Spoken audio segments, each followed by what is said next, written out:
הייתי בפריז וגם ברומא, ראיתי את שבעת פלאי תבל, בקוטב הצפוני וגם דרומה, אך אין מקום כמו ארץ ישראל.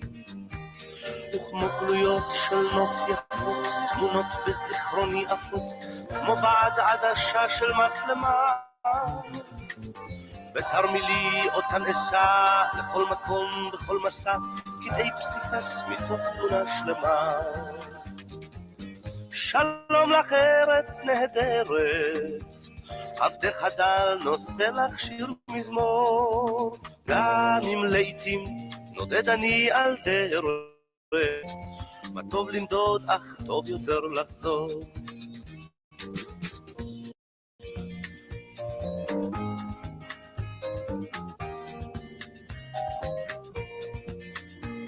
צריכי המגדלים בירושלים, בסמטאות השוק הצבעוני, גגות הרעפים של גבעתיים, הניבטים מבעד חלוני. את האביב בתל אביב, את סבתי ואת סבי, את החלה ואת נרות שבת, את ים המלח מול אדום ואשת לוט צופה לסדום, ואת הקיץ אוחה אלה. שלום לך ארץ נהדרת, עבדך דל נושא לך שיר מזמור, גם אם לעתים נודד אני על דרך, מה טוב לנדוד אך טוב יותר לחזור.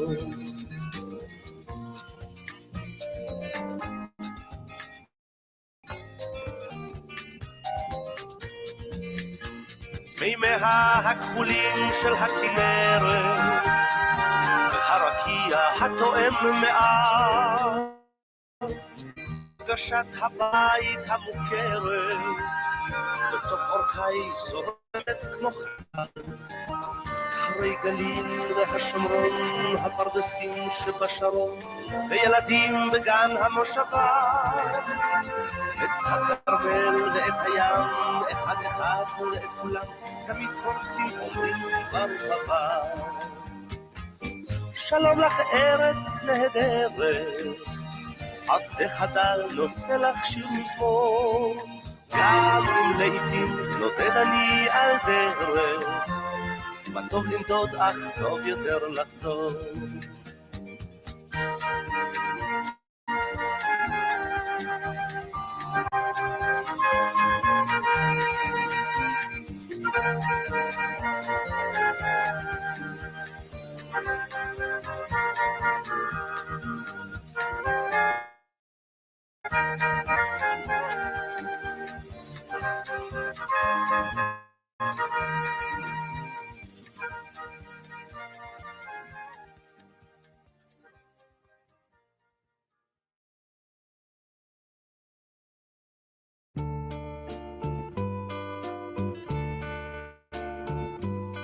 מעל פסגת הר הצופים אשתחווה לך אפיים, מעל פסגת הר הצופים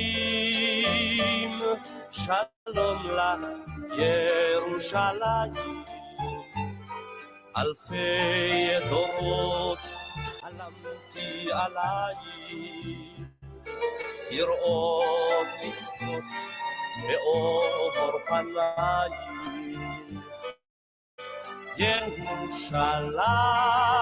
ירושלים, ירושלים, העיר פנייך לבנך. ירושלים,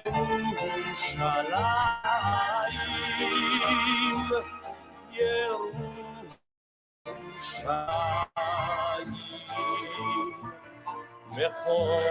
מחורבותייך אבנך.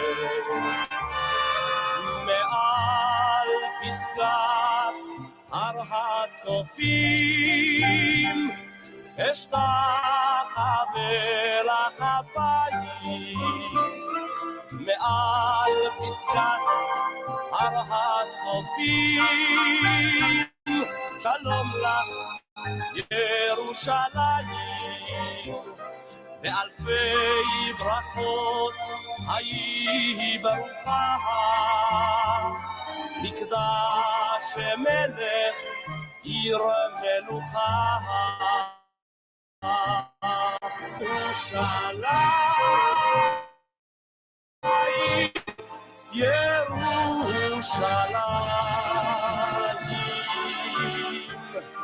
אני לא אסוס מפה. ירושלים, ירושלים,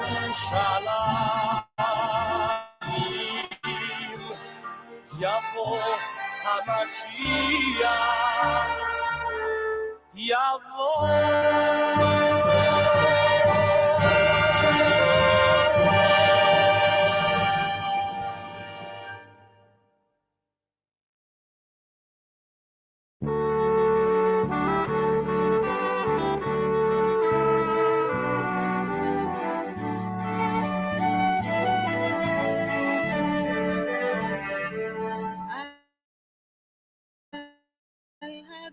על המר והמתוק, על ביתנו התינוקת שמורי לי הטוב, על האש המבוערת, על המים הזכים, על האיש השב הביתה מן המרחקים, על כל אלה. You know, one of the things he's always commented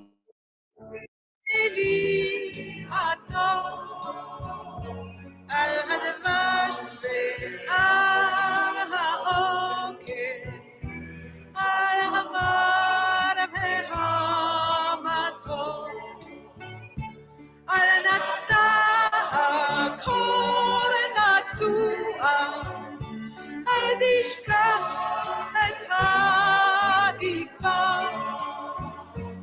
השיבני והשובה אל הארץ הטובה. שמורי לי על זה הבית, על הגן, על החומה, מיגון, מפחד פתע וממלחמה. שמור על המעט שיש לי, על האור ועל הטף, על הפרי שלא הבשילו דבש ונעשה, על כל אלה, על כל אלה, שמור נא לי, אלי הטוב, על הדבש ועל העוקר, על המר והמתוק, על נטע קור נטוע, אל תשכח את התקווה, השיבני והשובה אל הארץ הטובה. Okay, Shabbat Shalom, everybody, and welcome to this week's Torah study. Okay, so we are in Parashat Shlach, which is basically numbers 13, 14, and 15. So let me share the screen.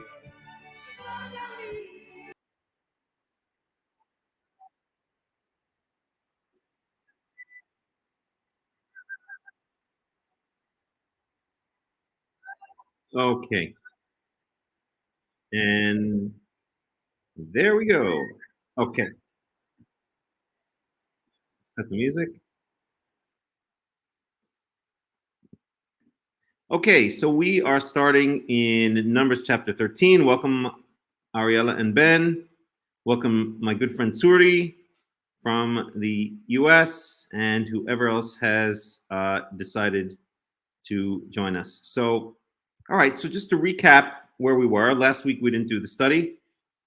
So let's just look at what we missed. We missed in Numbers 12, Miriam and Aaron speaking Loshen Ha'ira about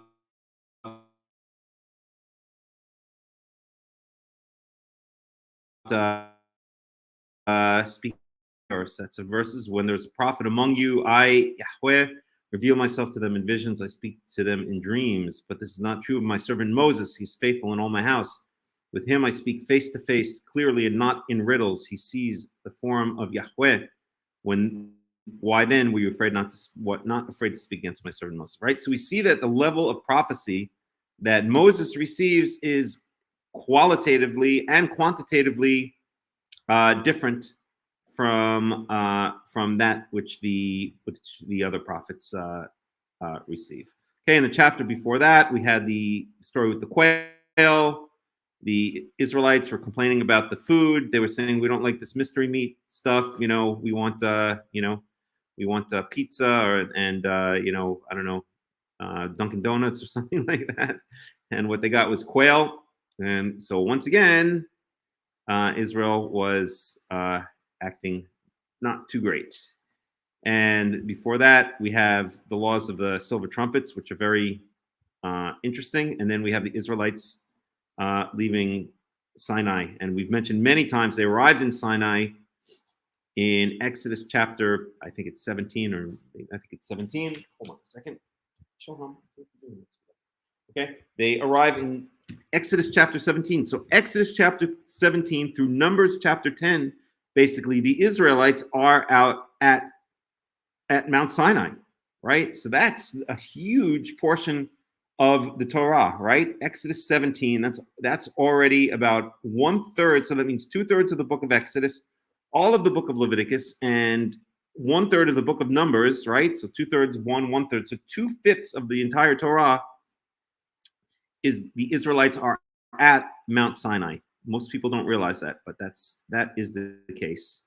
And then before that, we have some laws regarding the Passover. All amazing, fascinating stuff. But maybe if we have time, we can go back into it later. But we're going to start this week in Numbers chapter 13. Okay. And here we have another very interesting and defining story or incident, and that's the exploration of the land of Israel by the Israelites. Okay, so I'll just leave this here in the English. Let's bring it up in the Hebrew, and we can start going through it.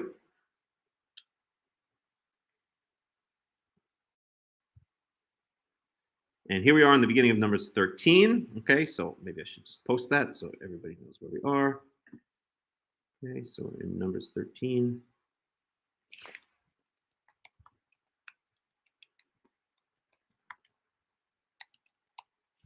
Numbers chapter 13. We'll post that up. And today's Parsha, Tzuri, is Shlach.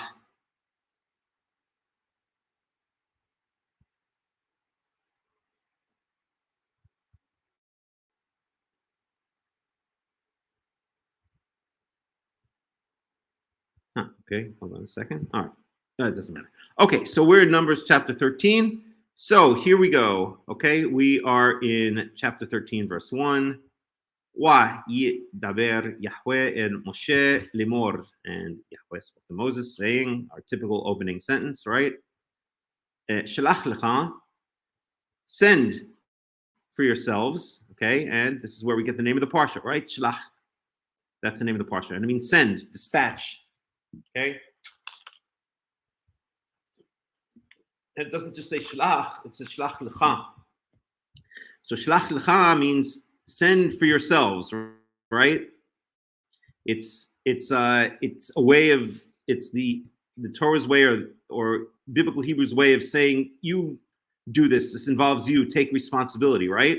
There's another famous phrase with the lecha ending, And that we're going to find in, let's go for a second, in Genesis. No, it's got to be Genesis 14, maybe 13. 12, I think. 12. Let's go for 12. There we go. Okay. And that's the name of another parsha, by the way, right? So, Lech Lecha. Hello. There we go. Why is this thing not coming up? It's taking its time. Okay, Genesis chapter 12:1. So we have Wayomer Yahweh and Avram. He's not yet named Avraham. It's still Avram or Abram. Lech Lecha, right? So it's the same words, right? The same opening sentence. Yahweh said to Abram. Here it says Vidaber Yahweh in Moshe Lemor. Okay, so same kind of opening sentence, right? Here he's speaking to Moses, and here Shlach Lecha. And here, Lech Lecha, right? So not just go, but Lech Lecha. In other words, the responsibility, the focus is on Abram, that he has got to take the responsibility for this, that it's his responsibility to do it, right? And I remember when I was in yeshiva, we had to always come up with, when I was in yeshiva in Jerusalem, we always had to come up with little divrei Torah, little 5-minute talks that we had to give sometimes at a Shabbat table or something like that. And I remember making up when I in my rabbinical days, and making up some I couldn't think of anything to say, so I made up some absolute baloney about how Lech Lecha, if you reverse it, it's the same letters and blah blah blah blah blah. It's Lecha Lech, and I don't know. I made up some, and the rabbis that were listening to it, they just ate it up. They thought it was the greatest thing since sliced bread that I had to say. And I'm just thinking to myself, I just made up the biggest load of baloney I can think of, just because I had to say something for 5 minutes at a table. And I remember that being one of the things that made me realize what a bunch of baloney rabbinical Judaism is, that you could say almost any nonsense and it's considered great, Torah. Anyway, neither here nor there. So here we have Shlach Lecha, right? Again, it's not just Shlach, it's not just send. Shlach Lecha, right? You choose out. You figure it out, Moses. You work it all out. Or you and the Israelites have to. Well, really, it's addressed to Moses because it's a singular command, right? Shlach. It's not Shilchu, it's Shlach, right? So the command is addressed to Moses. So Moses is now given the responsibility to seek out for himself anashim, men. Okay. We got Turu. Eretz Kinaan asher ani noten livnei Yisrael. Okay, that they should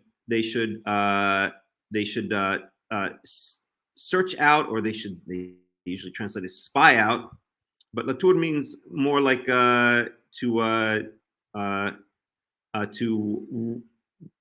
rummage around in the land kind of thing, right? In fact, we can even look at it, and I haven't looked it up. I have a feeling that the modern English word tourist can actually, here we go, explore. That would be the perfect explanation, or the perfect translation. I have a feeling that the modern English word tourist may actually be related to this word yaturu. Okay, it's just a hunch at this point. I don't like to, just throw things out there just because two words sound similar. That's the case, but I have a feeling that that actually might be the case. In fact, let's engage that a little bit. Etymology of tourist. Usually, if you can get it back to the Latin, then from the Latin, you can get it back to the Greek. From the Greek, you can get it back to the Aramaic, and there you go. Okay, so the Old English turian from Old French tourner, from Latin tornare, to turn on a lathe, which itself is from the ancient Greek tournos, lathe. Huh, okay, well, that's what they say. Maybe not. You can't always rely on the standard etymologies. Okay, but at any rate, that's what they say. So they don't relate it back to something that's related to tour, which means to explore or search out. But we could always research that another time. Okay, so explore the land of Canaan. Okay, Asher ani noten livnei Israel, which I'm giving to the children, or which I have given, or which I will give to the children of Israel. Okay, Ishahad lema. Avotav. Okay, one man from each of his father's tribes, or his father's mate is a staff. Staff is usually translated as tribe, because the head of the tribe held a staff, right? So that really was, I forgot the exact grammatical form or the exact grammatical term, but there's a term where one thing represents the whole. So the staff that the leader holds represents the entire tribe, right? So even today, in modern Hebrew, the word mate means like the basically means staff, like in the army, in military service, right? It's the military staff, or it's a branch of the military. So okay, there you go, branch, like staff, right? Why do we call it a branch? Well, I guess that's different because it branches off from the main trunk. But at any rate, and we see here again repetition, ishahad, ishahad, literally one man, from or for the tribe of, for the staff of his fathers, for the tribe of his fathers. And as we've said many times before, that repetition means emphasis. In this case, it's not exactly emphasis that it means. It means it's the Torah's way of saying for each, right? Instead of saying one man for each of the tribes, it just says one man to each of his father's tribes. Okay, so we have the ishachad. Okay, tishlachu kol nasi behem. You shall send, and each one should be a prince among them. Each one should be a leader among them. The word here is nasi. Nasi is usually translated as prince. Let's see how it's translated here. Here they translate it actually as a leader, but nasi means one who is lifted up. It comes from the underlying root nasa, nun samech aleph, which means to lift up. We've seen, I think it was 2 parshas ago, when the census was being carried out. It said lift up the heads of each of the children of Israel, right? So the idea is one who's pointed out, one who is elevated, right, for a certain purpose. So a nasi is maybe a more literal translation would be an elevated one or an exalted one. Okay, from the underlying root nasa, which means to lift up or to hold up. So okay, so the basic idea here is that Moses is to choose out one leader, right, one important person from each of the tribes, and they are to go into the land of Canaan, and they are to explore it, see what's up.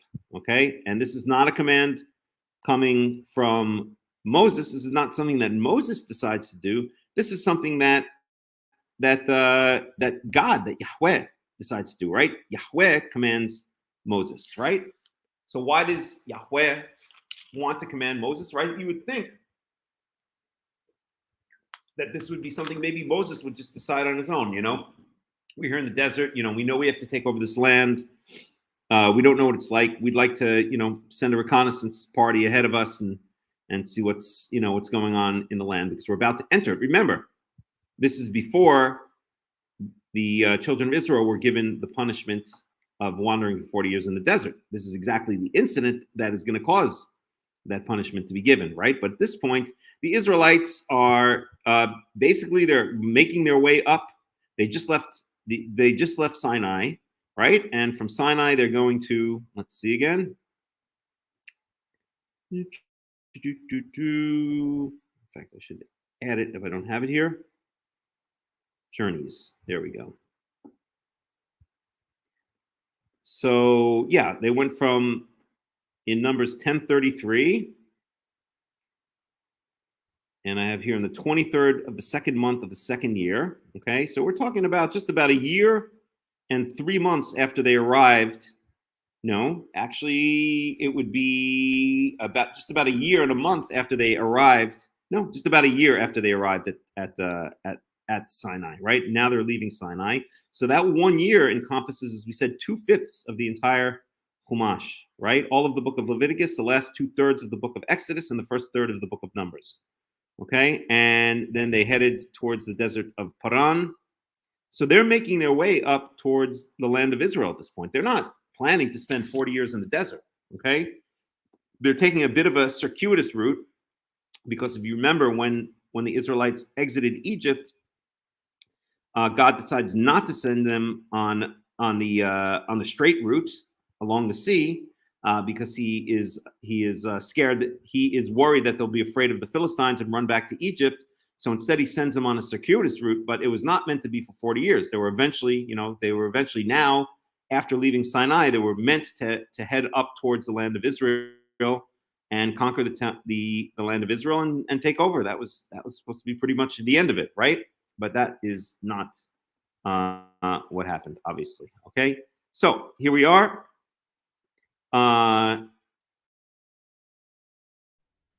Melech. So Weishlach otam Moshe mimidbar. Yes.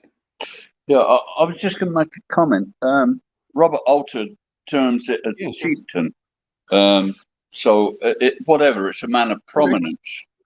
And I was thinking, very often Yehoshua and Caleb are thought of as lads, as young men. But to be a chieftain, would you not think that they must have been at least 40 years old at that time? They were not young men. They were not in their...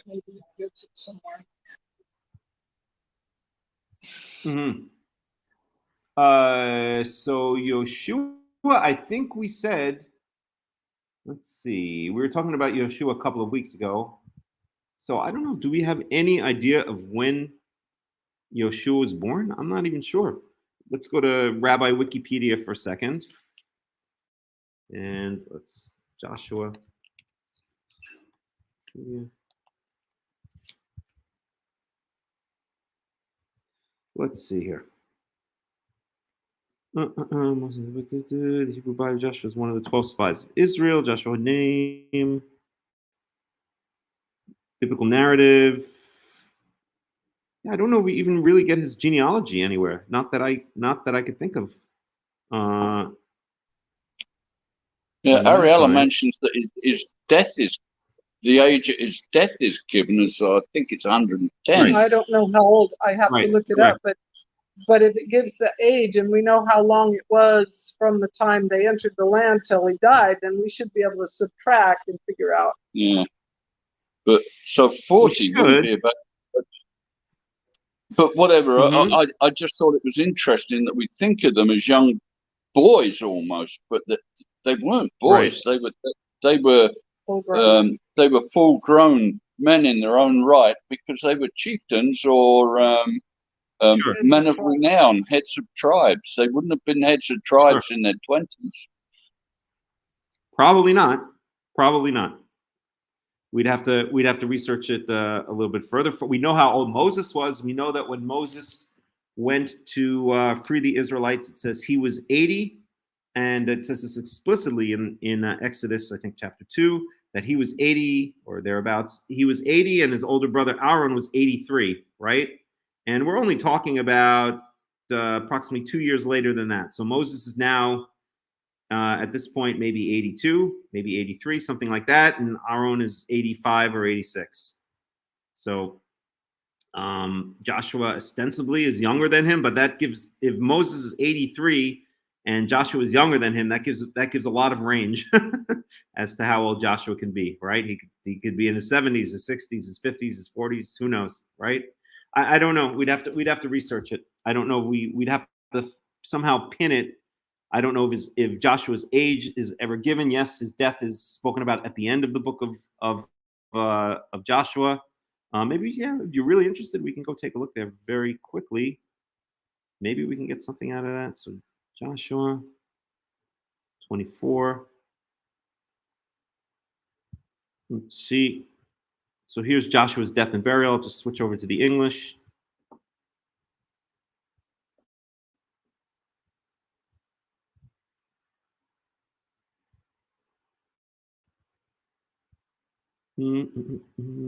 So, buried in the promised land.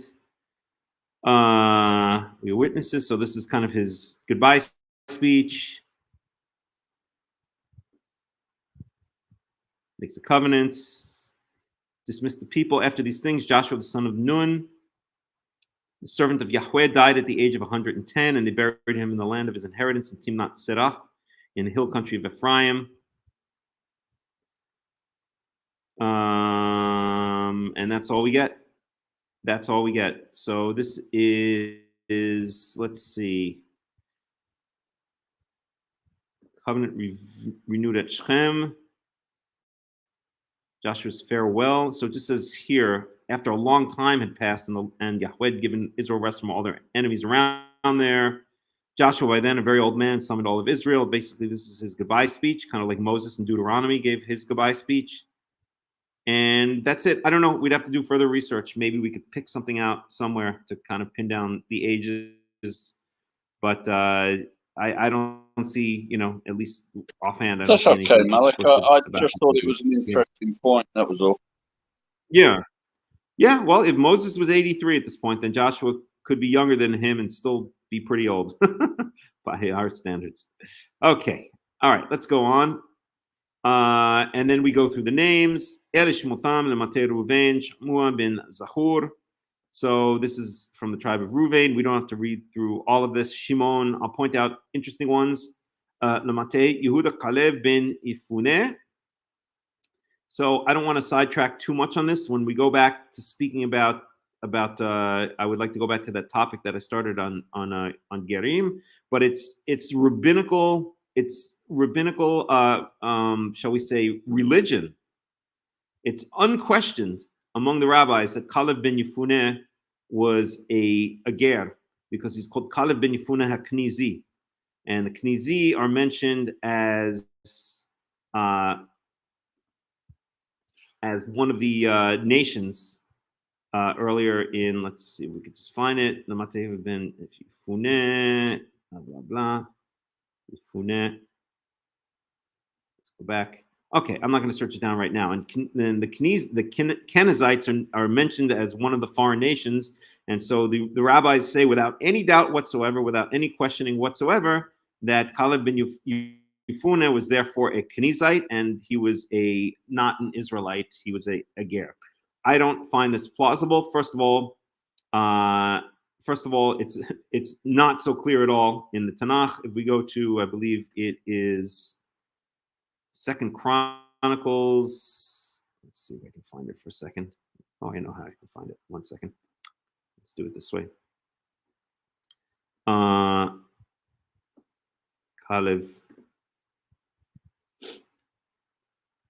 1 second. Deuteronomy, Joshua. We do get a genealogy of Caleb in Second Chronicles, I think chapter 6, if I remember correctly.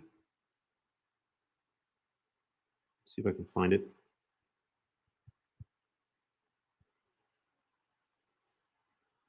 First Chronicles.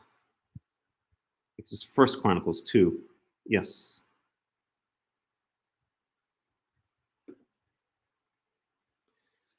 So First Chronicles 2, I'll just switch over to the English. Obviously, if he was from the tribe of Judah, as it says in verse 6, then he was totally Israelite. Well, that's the thing. The rabbis claim that this shows that even a ger can rise to prominence within Israel, and it is really part of their agenda to say that there is no distinction whatsoever between Ezrach and ger, which I don't agree with. I think there is a distinction. Of course, the ger is part of the people of Israel, but nonetheless, there's a distinction, and I don't find it plausible that, especially so quickly. Remember, the tribes have just basically formed, more or less, or the nation has just formed less than a year ago, and now to say that a Kenizzite has risen to be the head of the tribe of Judah, it just doesn't make sense intuitively, okay? But even more so, if I can find this here, since Peretz Zerach, Konmi, Itan, 1 second, Caleb. 1 second.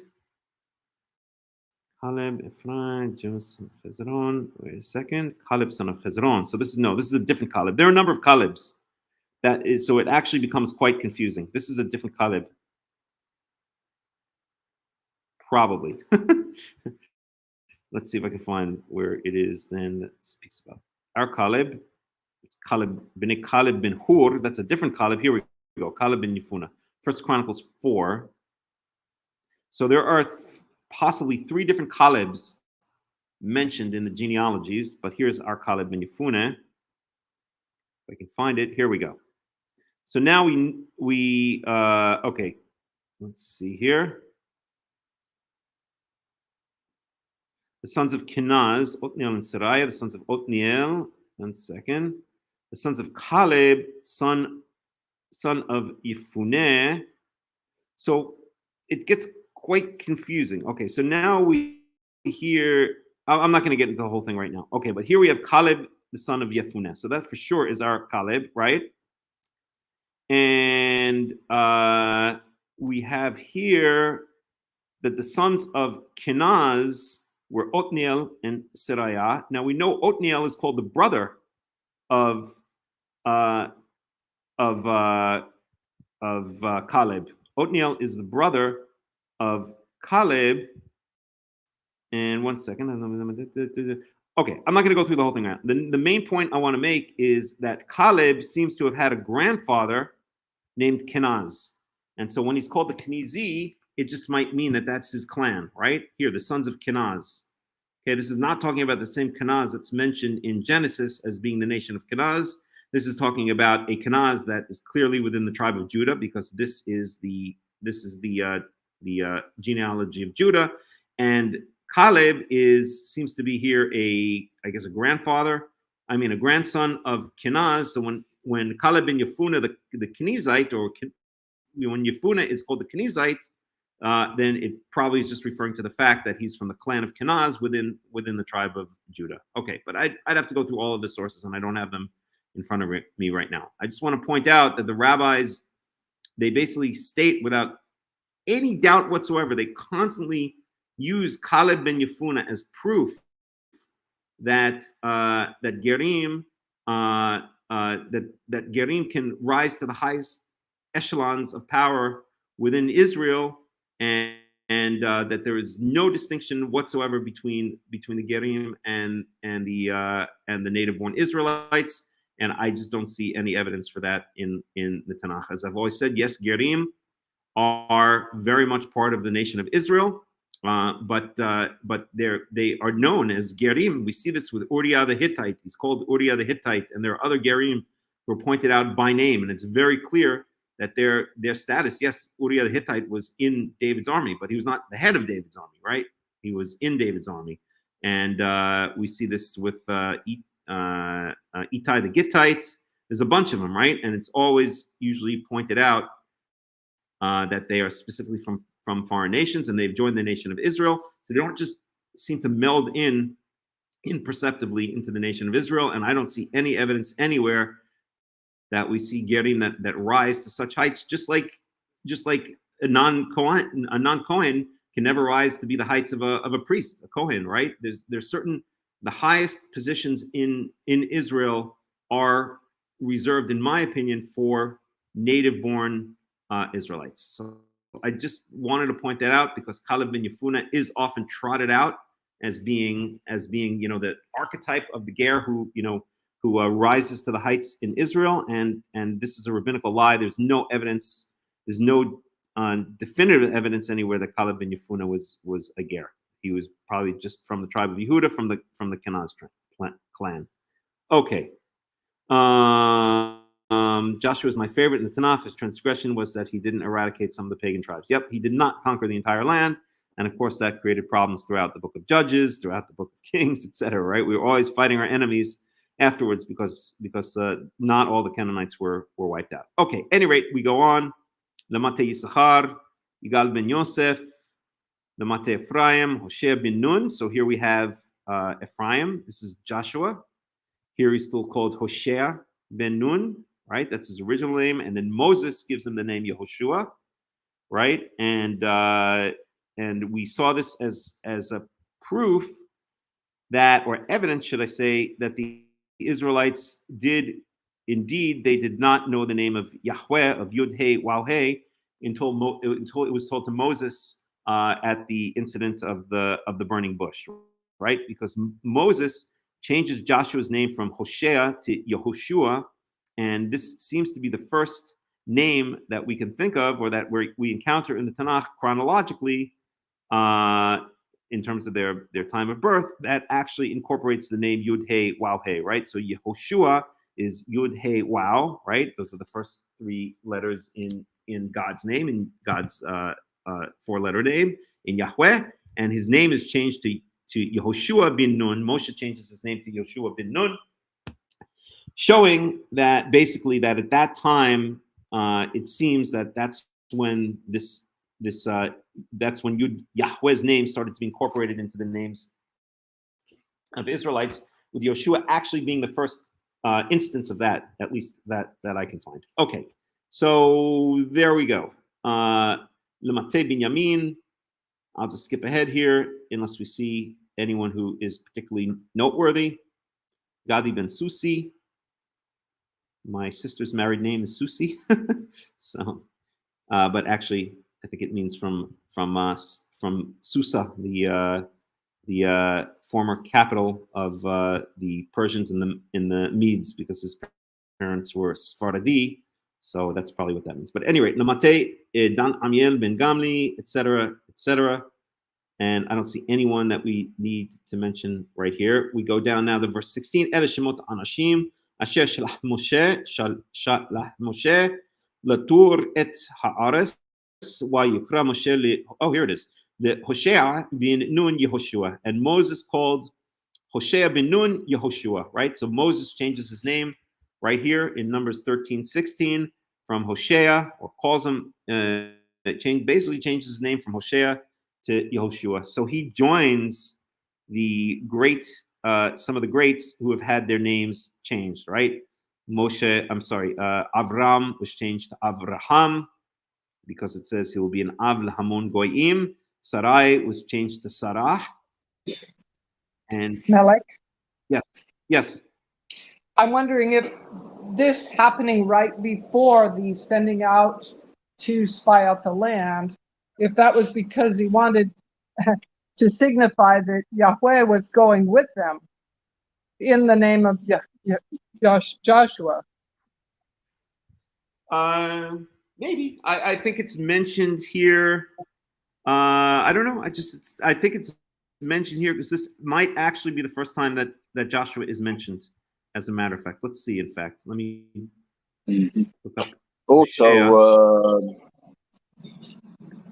so that in case people that don't speak any Hebrew, Robert Alter says the names are phonetically closer in the Hebrew, Hoshea and Yehoshua.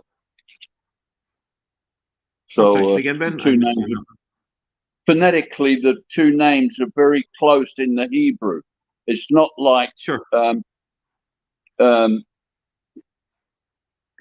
Hosea and Joshua in the English.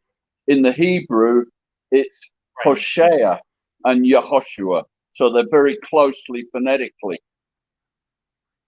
Absolutely. It's almost like a play on words, because Hoshea means, it comes from the underlying root Yesha, Yud, Shin, Ayin. It's the same where you get the Jesus, right? It's the same word, in fact, right? They call him Yeshua or Yoshua. And Yud, Shin, Ayin means to save, or here, as we see, salvation, right? And then you have what's called the causative form. Okay, so Lehoshia is the causative form of that root Yud Shin Ayin of Yasha, and Lehoshia means to save, or to cause, or to make salvation for, and that's where the word Hoshea means. So it basically means, as we see here, it means salvation, right? That's what the original name means. It means basically salvation. But then what Moses does is he makes a very clever play on words, right? He adds the Yud at the beginning, and now the first three letters of his name become Yud Hey Vav, which are the first three letters of Yahweh's name, and in fact are the common abbreviation in names. One of the common abbreviations in names for Yahweh, right? So we have, for instance, there's tons of examples: Yirmiyahu, or Yehonatan, or Yehohanan, or all of these names that start with Yud Hey Vav. These are later names, right? These are names that are mentioned in the Tanakh, like David's friend Yehonatan, right?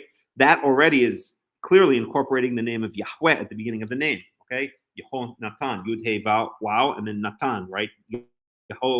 Yahweh gave is what that means. Just like Netanyahu is exactly the same name. It's just that it's reversed. The Natan comes first, and the Yahoo comes afterwards. So basically, what Moshe is doing, Sorry, I found the first. Yeah. I believe it's the first time Joshua's mentioned is when him and the 70 elders went up with Moshe after Sinai, chapter 24 of Exodus, Shemot. It says that Moses stood up with Joshua's servant, and Moses ascended the mountain of God. So at that point was where he started coming into the picture. Isn't that right? I suppose so. I wonder why it doesn't say it here. What's the chapter? Do you have the chapter and verse on that one? Yes. Chapter 24, verse 13. Exodus 24, 13? Yes. Okay, check that out. So why is he given a different name? By the way, you guys are leaving Bat Yam and moving somewhere else? Yeah, we're looking to move up north. Oh, nice. I love the north more than We'll the south. inform you about that later. Thanks. Yeah, definitely. Okay, you're right. Here it is in Exodus 24:13. So I wonder why it doesn't show up here in the concordance.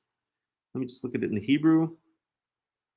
So this 24:13. Yeah, of course. He went up with Moses to the mountain. Of course. Exodus 24:13. Let me look at the Hebrew here.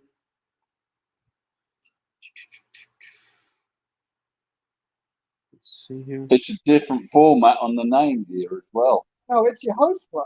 Yehoshua. It isn't Hosea. So why did he later have a different name? Well, I don't think it said he later had a different name. I guess Moses had already started calling him at that point Yehoshua, and then maybe on it mentions later that his original name was Hosea, but Moses called him Yoshua. So that's interesting. Why doesn't it show? Yeah, that makes sense. Yeah, it's like a promotion. Yeah, that's interesting. I don't know why it doesn't show up in my. So he's mentioned a bunch of times in Exodus. Yeah, of course. Okay. Yeshua ben Nun. Okay, that's weird. I don't know why it didn't show up here. Strange. Sometimes there are some glitches in this program of salvation. Hosea. And then here we have Yeshua. Unless I looked at Yeshua. Wait a second. Let me go back one. Called Shlachana Yeshua. Oh, it does. I just looked up the wrong one. Okay, there we go. Right. So yeah, of course, we haven't mentioned many times in Exodus. Yeah. Okay. So the first time he's mentioned as Hosea is in Numbers 13 here. In Numbers 13. Okay. I guess it just mentions him as Hosea there because, my guess is that this is an official list of people, and I guess his official name was Hosea bin Nun, and then it just mentions that Moses had already started calling him Yoshua. And by the way, here it says Wayikra. So Wayikra so you have the underlying verb here is Yikra, okay, which is usually understood as the future, but really it's considered what's called the imperfect, right? So it's not set in time. It's kind of continuous. And then you have at the beginning of Vav, what's called the Vav Hifuch, or in English we used to call it the conversive Vav when I originally learned it.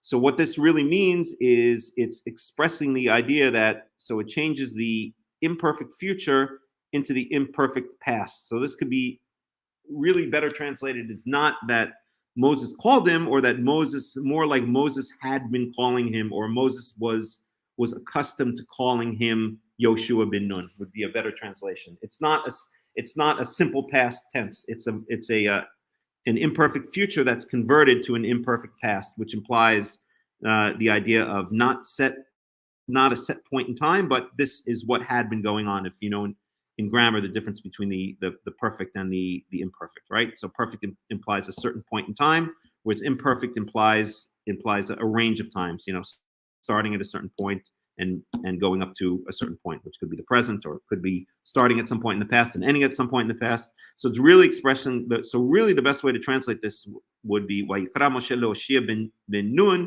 Yoshua, is that Moses had already started, or Moses had been accustomed to call Hoshea ben Nun Yoshua. That would really be the actually the correct translation. So okay, there we go.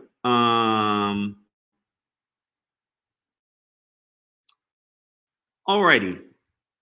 So there we go. There's our spies, right? And we know there's only gonna be two good ones. We know we've got Caleb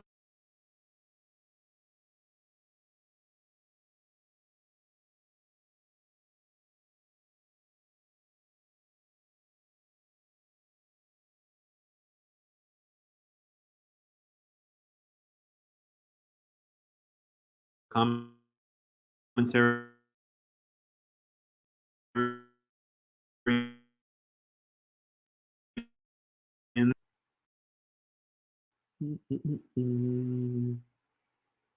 Numbers 13.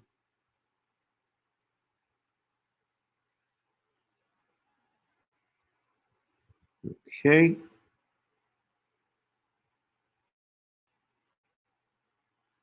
Okay, let's go to Numbers 13.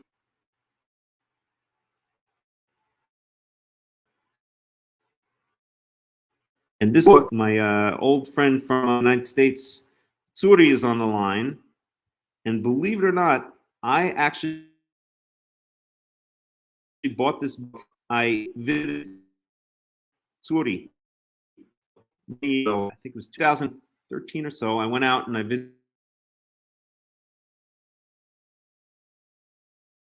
I think it was one day, I can't remember, 2 days. And then afterwards, I was there went with a friend, with I went two friends, with Eliezer and Shia. And I think maybe it was just Shia. I can't remember now. At any rate, in Chicago, I stopped at a Jewish and bought this book, Robert Alter book. That's where I first got it.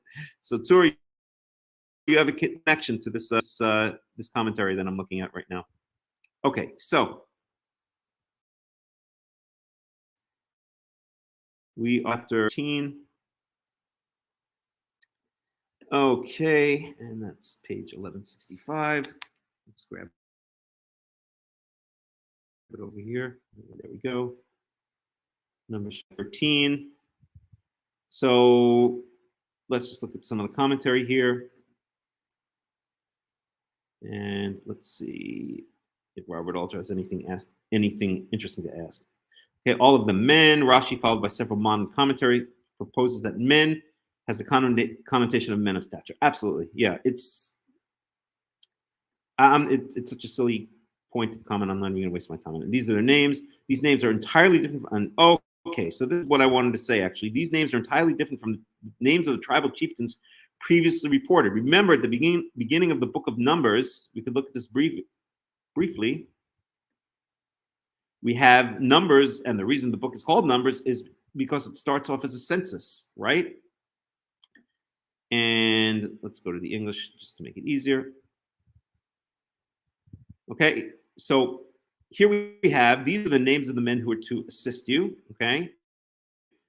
And from each of them, the head of his family is to help you. And then we get a whole list of people from each of the tribes, right? And if we compare that with the list of people who are sent, who are supposed to be Nasi'im, who are the exalted ones within the tribes, then it's a completely different list. In fact, let's look at this in the English. So this is Numbers 13. Oops, we want the English for a second. Right? So here's the list here. This is the list in Numbers 13. This is the list in Numbers 1. Put in order here. Okay, so Ruvain, in Numbers 1, we have Elitzur ben Shedeur. Here we have Shamua ben Zakur. Let's see if any of them are the same. Shimon, we have some guy named Shelumiel, which is where we get the Yiddish word Shlomiel. If you've ever been called a Shlomiel, then you know what it means. I've been called a Shlemiel by various relatives over the years. Okay, and then here we have Shaphat ben Hori. Here in Numbers 1, we have from Judah, Nachshon ben Aminadav. And here we have Caleb ben Yefune. Yisachar, we have Nathanael ben Tzoar. Here in Yisachar, we have someone else. So let's see if any of them is the same. Ephraim is someone different. Here for Ephraim, we have Hoshea ben Nun. That's our Joshua, okay? Binyamin, Abidan ben Gidoni. And here in Numbers 13 from Binyamin, Palti ben Rafu. So far, none of them are the same. Let's see if any of them are the same. Dan. Did we skip any? I don't know if we skipped any. Dan Ahietzer ben Amishadai. And here, Dan is Amiel ben Gamali. Here, we've got Asher Pagiel ben Okran. Here, Asher Sethur ben Michael, etc. Gad, different, and Naphtali, different. So all of these people are different from the ones that are mentioned as the heads of the tribes, okay, or important members of the tribe in Numbers chapter 1, right? One man from each tribe, each one the head of his family is to help you, okay? Now remember, this was to be for military purposes, okay? This is to serve in the army, okay? And these are the census of Israel in the army, right? That census had a different purpose, okay? Not even necessarily that these be military leaders, okay? Well, it says these are appointed by the heads of the clan of Israel. So maybe these are the military leaders. Here, these are people that are important within the tribe, but not many necessarily militaries, although, of course, Yeshua ben Nun ended up being the military leader, right? He was the one who conquered the land of Israel. It wasn't Moses. It wasn't Moshe. And even though later judges and kings, fought and won battles, really it was Yeshua ben Nun who conquered the land of Israel. It's a completely different list. Why? We can speculate, right? Maybe the thought that comes into my mind here is that if these are the people that are going to go up and spy out the land of Israel, you want to have military leaders up and spying out the land of Israel and leaving the rest of the Israelites without military leaders, right? So maybe these are other people who of high rank, but not necessarily the military leaders, because the ones that are mentioned in Numbers 1, who might be the military leaders or to be military, they need to stay behind in case there's a war that needs to be fought. So as Phil points out, and as Robert points out, these are different men, okay? Most of these names, moreover, do not appear elsewhere in the Bible. This could be an authentic ancient list of tribal military leaders distinct from the tribal political heads. Okay. And here we have in 16, Moses called Hoshea the son of Nun, Joshua. The names are phonetically closer in the Hebrew, as Ariella pointed out precisely. As Ben pointed out precisely. Hoshea and Yehoshua. The latter is a variant of the former that bears the theophoric, which means God's name, right? Theophoric, Theo, God, phoric. I don't know what the heck phoric means, but whatever. In the God saves Yehoshua, okay?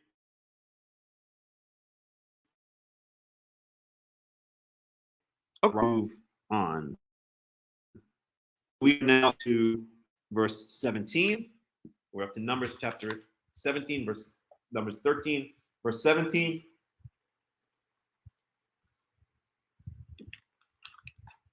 It's good. Nothing like sparkling water. Okay, וישלח אותם משה לתור את ארץ כנען. So Moses sent them to explore the land of Canaan. Yomer alehem, and he said to them. So this is the instructions he gives to them as they set out to explore the land of Israel. Alu ze banegev we alitem et hahar. So go up through the Negev. The Negev is the southern part of Israel, right? The Negev desert, it's usually called. Walitem et hahar, and literally go up into the mountain, but it really means go up into the mountainous area, the hilly area of Israel, right? So for those of you who know Israel, Israel basically has a coastal plain, and then it in the center of the country, more or less running right down the center of the country is what you can call the hill country or the mountainous country, right? Which passes through Jerusalem. Jerusalem is in the Judean hills. And then when you get to the east of the central hills of Israel, then you get back down into the I guess it's the African, what do they call it? The Asio or Africa Asiatic Rift. I can't remember exactly what it's called, but it's basically the Rift Valley that runs through the Sea of Galilee, down through the Dead Sea, and down to the Red Sea. So it would go from, let's say, the Sea of Galilee, Tiberias, down through the Dead Sea, all the way down through Elat. Right. This is the Rift Valley, which forms the eastern border of Israel. It's the Jordan River that runs through this Rift Valley. Right. The Jordan River runs from the Sea of Galilee, or used to run. It barely runs anymore, sadly. But used to run from the Sea of Galilee, from the Kinneret Lake, down and empty out into the northern Dead Sea. So actually, let's take a look at that for a second. We can do Google Maps Israel. I've actually travelled that valley all the way down from Cape Town all the way up to the north. Yeah. I have too, and it is an absolutely beautiful experience, as everywhere in Israel is pretty much. So okay, let's see here. Google, not my maps. U1 map. So let's see if we can get the satellite. How do we do this again? Layers. That might have done it. There we go. Okay. So we could see the elevations here, I guess. Or maybe that's just pictures from the sky. So maybe it's scenery, not elevations. But here we have the coastal plain, what's called the Shvela, meaning the lowlands, the coastal lowlands in the center of the country, running right through Jerusalem, basically down through the Negev, down right through this area, more or less. Then we've got the Central Hills. Actually, I guess it continues even further. It continues right down through here, and then right over here we've got the Central Rift Valley, right, going right through the Kinneret Lake, right down the Jordan River, Dead Sea, and then ultimately all the way down to the Red Sea. And that's why the Red Sea is the Red Sea, right? Because this is lowland. So here's where it fills with water, right? If there were more water, would fill right up into this area here, which would be kind of nice. Actually, there's some place I'd like to see drowned underwater. Okay, but at any rate, so that's what is meant when Moses says go through the Negev. So again, if we look at this, so the Negev is going to be, so they're in the desert of Paran, which I guess we don't exactly know where it is. But if this is the Sinai Peninsula, and still the assumption, although there's still a lot of debate over it, but I think ultimately it would only make sense that that Mount Sinai is somewhere in the Sinai Peninsula, because it doesn't seem that some people will say it's in Saudi Arabia, which would put it over here in the Arabian Peninsula. You hear all kinds of different opinions, but it wouldn't make sense. First of all, you have a lot of you have a large mountainous region in the sense. It wouldn't make sense that the Israelites traveled so far. They're coming basically from northern Egypt, that they traveled all across the entire Sinai Peninsula and then ended up somewhere in Saudi Arabia or southern Jordan. Doesn't make sense. So let's assume that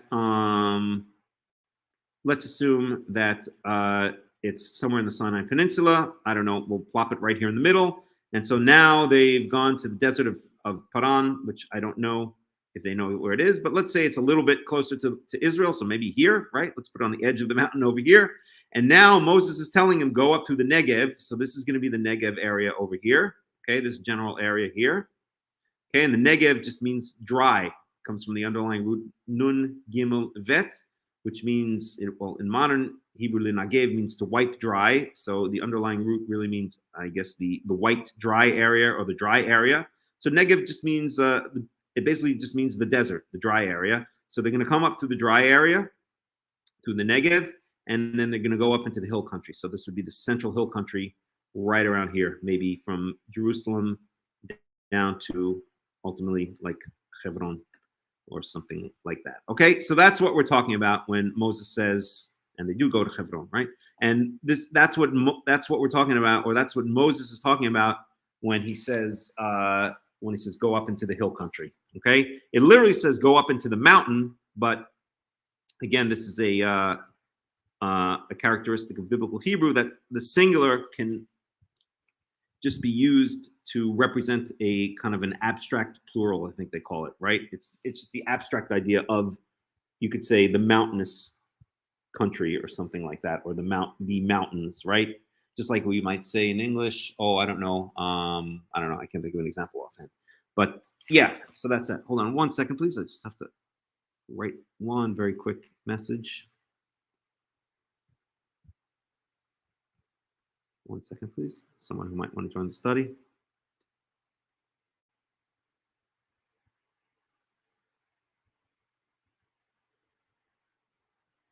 One second, please.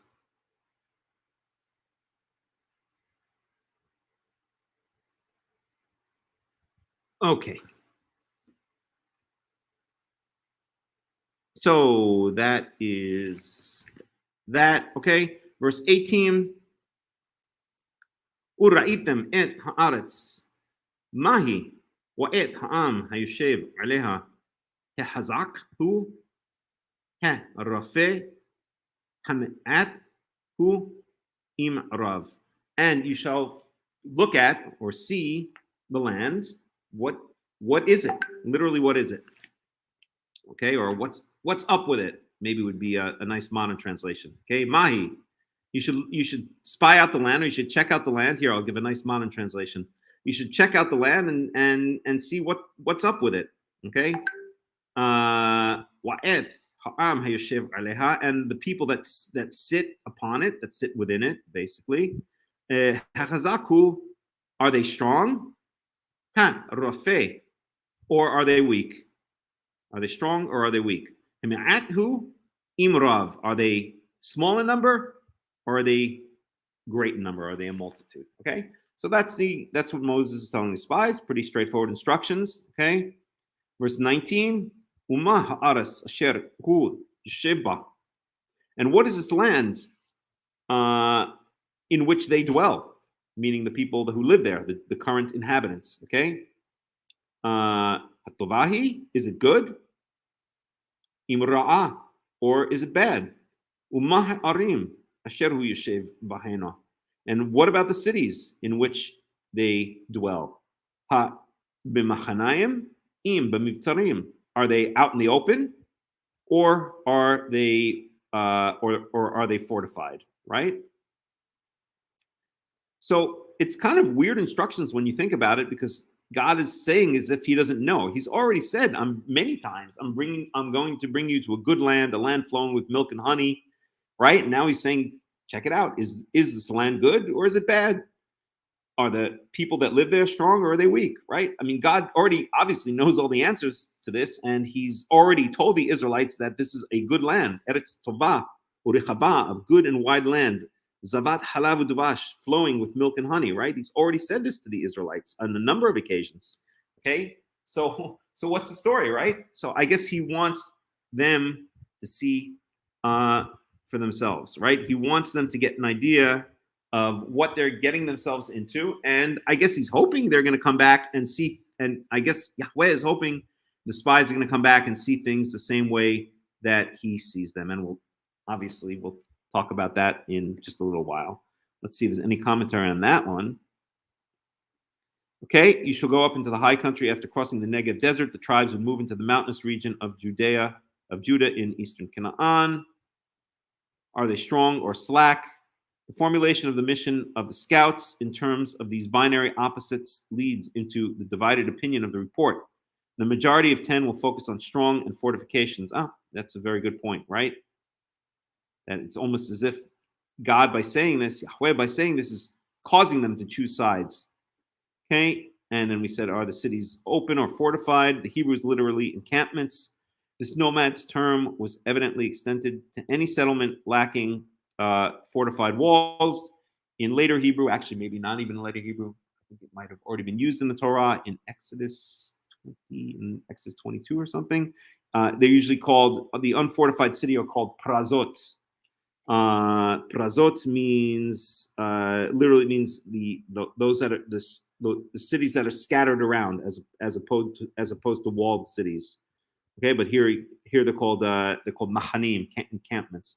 This no man's term was evidently extended to any settlement lacking fortified walls, given the fact that Canaan compromised a variety of city-states and regional mini-kingdoms, which were often in conflict with one another. Landscape abounded in fortified cities, and that's what we're up to. Okay, so we'll go on just another second, then I have to go grab my charger, so we'll take a break for a couple minutes, okay? But let's get to the end of this paragraph. Uma. Yes, somebody wants to say something. Ariella. Yeah. Hi. We're gonna have to take the dog out for a walk. So anyway, nice to be with you. We will see you next time. Sounds good, Ariel. Shabbat shalom. Okay, verse 20. Umah ha'aretz ha'shmenahi im raza. And what about this land? Literally, is it fat or is it skinny? Meaning, is full of produce, or is it lean? Is it lacking produce? Hayesh ba'etz im ayin. Are there lots of trees in it? Are there trees in it, or are there not? Wahit hazaktem walakachtem mipriya aretz, and gird yourselves, or make yourselves strong, or be strong, and take from among the fruits of the land. Right? Basically, steal the fruits of the land. Right? So you've got to go up into this. You've got to go up into the land, and you've got to go into someone's farm and steal a bunch of fruit. Hayamim yamei mipriya aretz v'yamim yamei bikurei anavim. And these days, or the time when this happened, was in the days of the first fruits of the grapes. Meaning the grapes were basically just beginning to be, the earliest grapes were beginning to ripen. Okay, well, this is not completely a surprise, because we saw that. Where was it? We go back here to the journeys. We saw that in Numbers 10, that the Israelites arrived in the desert of Padan. They left the desert of Sinai on the 12th of the second month of the second year. That's in Numbers 10:12. And then in Numbers 10:33, in Numbers chapter 10, verse 33, it says they arrived in the desert of Padan on the 23rd of the second month of the second year. There's a question mark there. I guess it's not exactly clear if they arrived exactly on the day, but around the time. So we're talking about more or less the third month of the second year. Well, what's the third month? Okay, the third month is it's basically 2 months after Passover, right? So let's say Passover fell out on, I don't know, when did it fall out this year? Beginning of April, right? So it fell out on, let's say, April 15th would be a good time to choose Passover. So now we're talking basically around sometime after June 15th. So we're talking about basically around this time, okay? And this is indeed the time, more or less, that the grapes are beginning to ripen, okay? The grapes in Israel will ripen. They'll already start ripening in June, certainly July. By August, I think they're already picked. I think September is already too late for the grapes. So June, July, and August is when the grapes are going to ripen in Israel. So it all makes sense, right? They came to the desert of Paran sometime, maybe in our modern terms, around the beginning of June, and now, who knows? Maybe it's a couple weeks later, a couple days later. We don't know. We don't get the exact date, but now they're being sent up to. Oops, let me just close this out. Now they're being sent up to explore the land, and again, it's pointed out that the days in which you're doing this is literally, it says yamim, yamei, bikurei, and navim. And these days were the days of the first fruits of the grapes, meaning first fruits meaning the first grapes are becoming ripe, right? The first fruits are usually what are brought to Yahweh, are brought to God as a first fruits offering, as a bikurim offering, right? So it means the beginning of the harvest season of that particular crop, in this case, the grapes. So it makes perfect sense. It's very much in line with the fact that this is probably sometime at the end of the second month, beginning of the third month, maybe middle of the third month of the Hebrew year, meaning June-ish, July-ish, meaning right about this time of the year, right? Today's June 17th, so right around this time, a couple thousand years ago, is when the Israelites went to explore Canaan. Okay, I need to just plug in. So what I'm going to do is I'm going to put on music just for a couple of minutes. I'm going to grab my charger, and we'll take a break for about 10 minutes or so, and we will be right back.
היא חשופה כמעט, אם יש בי אהבה, היא תאמר בשקט. אם יש לי שורשים, הם מתארחים לאט, אתה רואה כיצד פתאום עובר בירת. הרוח משנה תכופות את כיוונה, ניסינו לעזוב, אבל אני יודעת, אנחנו נשארים שנה אחר שנה. בחדרים שלך השמש מסרטטת, קווים ורצועות של אור על הכתלים. אני למענך כל בוקר מלקטת, פרטים קטנים, שמחות קטנות של יום חולין. האם אתה משיב, האם אתה עונה לי? אולי באוזנך עולים גם שעוניי, אולי אתה מקשיב, אולי אתה דומה לי. הם בפניך משתקפים פתאום פניי, האם אתה משיב, האם אתה עונה לי?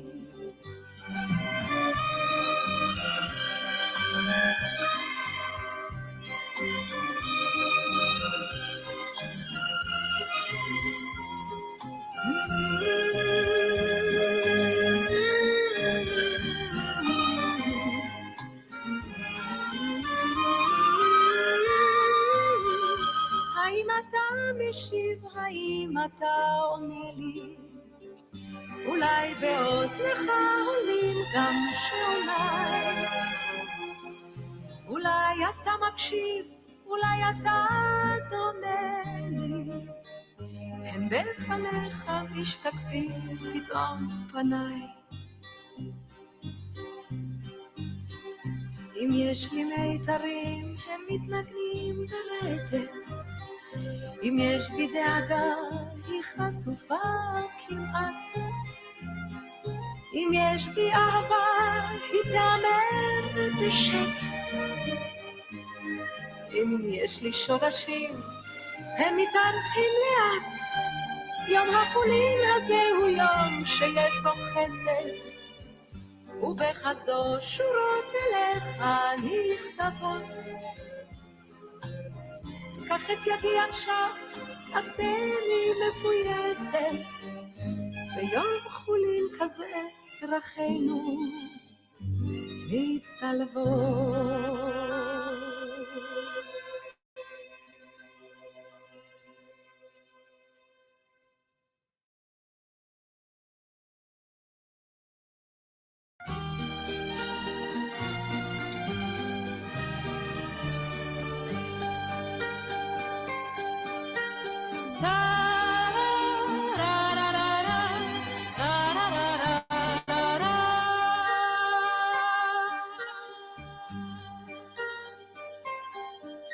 בכורה שלי, ארץ נוי אביונה, למלכה אין בית, למלך אין כתר, ב7 ימים אביב בשנה, וסגריר וגשמים כל היתר, אך 7 ימים הורדים פורחים, ו7 ימים הטללים זורחים, ו7 ימים חלונות פתוחים. בכל קבצנייך עומדים ברחוב, ונושאים חברונם אל האור הטוב, בכל קבצנייך שמחים.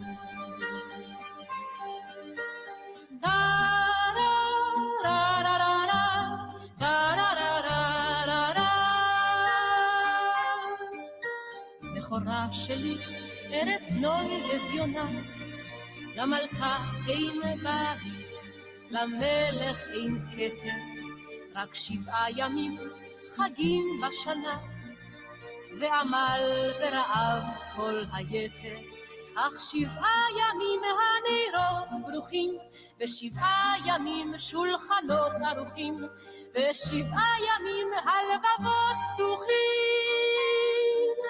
בכל קבצנייך עומדים בתפילה, ובנייך בנותייך חתן כלה, וכל קבצנייך אחים.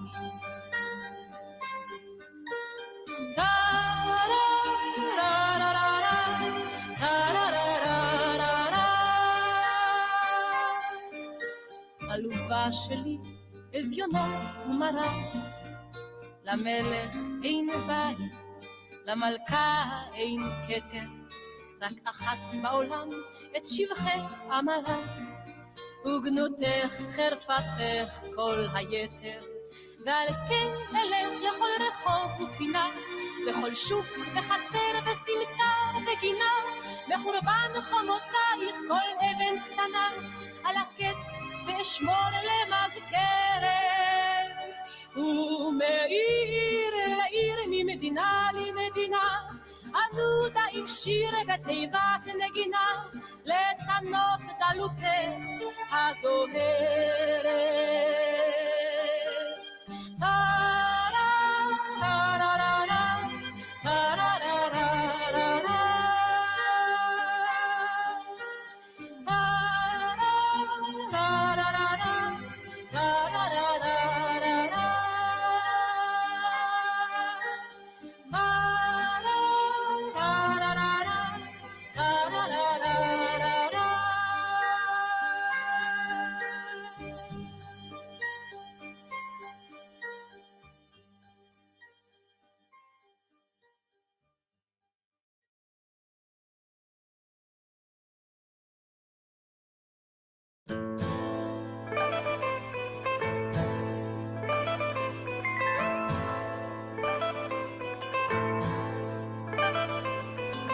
כשתגדלי ותהי לגברת עם ניסיון שרחש בחיים, היש סיכוי שאותי את זוכרת, היו לנו זמנים יפים.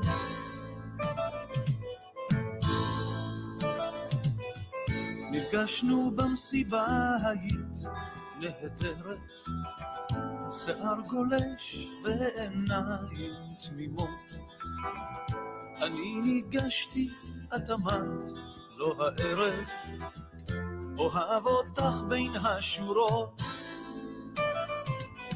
אם תזכרי אותי סיוון,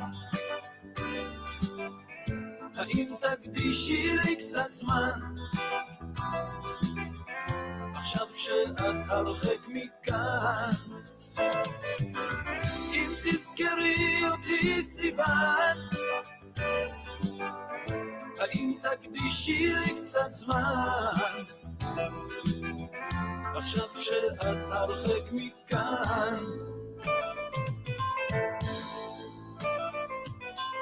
נפרדנו בתקווה ששוב את חוזרת, חלפה שנה לא שמעתי ממך, נשאר תמונה עם חיוך במסגרת, האם נשארתי גם אצלך?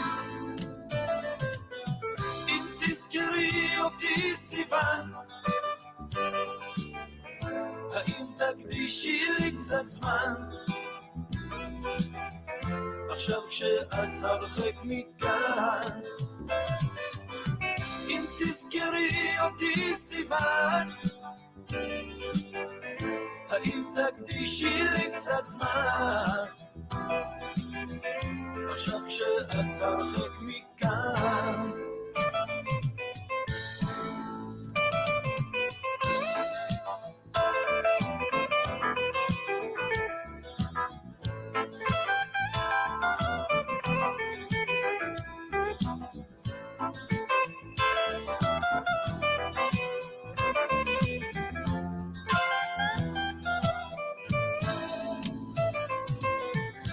תזכרי אותי סיוון,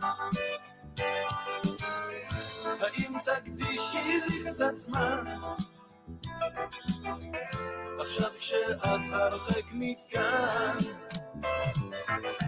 אם תזכרי אותי סיוון, האם תקדישי לי קצת זמן? עכשיו כשאת הרחק מכאן.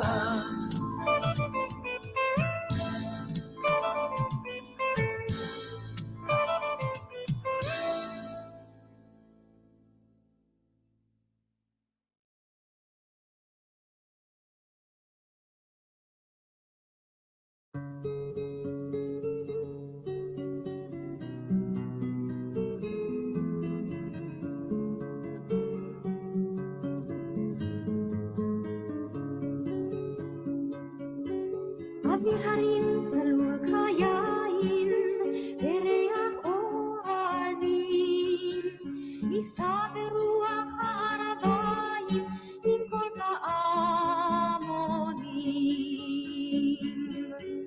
ובתרדמת אילן באבן, שבויה בחלומה, העיר אשר בגד יושבת ובליבה חומה. ירושלים של זהב ושל נחושת ושל אור, הלא לכל שירייך אני כינור. ירושלים של זהב ושל נחושת ושל אור, הלא לכל שירייך אני כינור. איך יבשו בורות המים, כיכר השוק ריקה, ואין פוקדת הר הבית בעיר העתיקה. ובמערות אשר בסלע והלילות רוחות, ואין יורד לים המלח בדרך יריחו. ירושלים של זהב ושל נחושת ושל אור, הלא לכל שירייך אני כינור. ירושלים של זהב ושל נחושת ושל אור, הלא לכל שירייך אני כינור. Okay, welcome back to this week's Torah study. Parshat Shlach. This is Hakham Melech ben Yaakov of the World Alliance of Qara'im, and we will continue.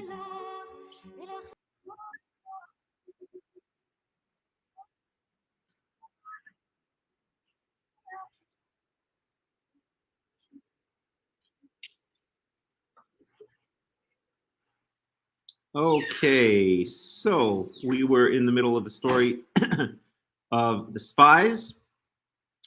We are in Numbers chapter 13, verse 21. Numbers chapter 13, verse 21. And let's continue. This is always a winner. Everybody loves the story. We always find it very interesting, right? So, okay, verse 21. So now the instructions have been given. Go check out the land. What's up? Are the people strong? Are they weak? Are the cities fortified? Are they out in the open? And remember, fortified cities were a big deal in ancient times. There were really, there was no such thing as an air force back then. Okay, there was no drones. There were no bombers. Yes, there were arrows and slingshots and arrows that were set on fire, which could go over the city walls and land inside the city.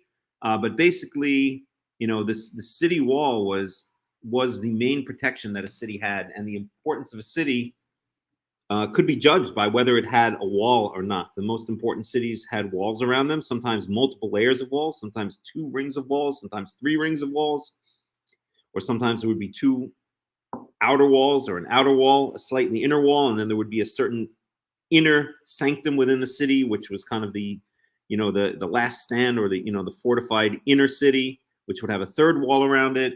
So walls were a big deal, right? So when the Israelites are told to go up and see whether these cities have walls or not, they're really trying to get an idea of whether God is really trying to give them an idea of whether they, or have them perceive an idea of what it would take to conquer this land, right? Because if all the cities are out in the open, that's going to mean that it's going to be easier to conquer the land. Okay, but of course we know that there were walled cities within the land, and how do we know this? Because a number of the cities that were conquered had walls. And most of the cities that were mentioned in the Tanakh that were conquered by the Israelites had walls, right? These important cities. The first city conquered by the Israelites was, of course, Jericho, mentioned in the beginning of the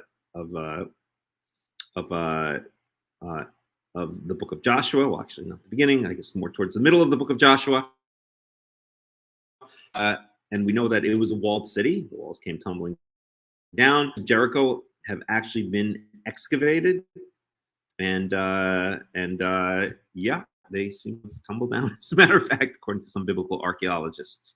So this is kind of very practical, but it couldn't be that practical, right? There's got to be something else going on here, right?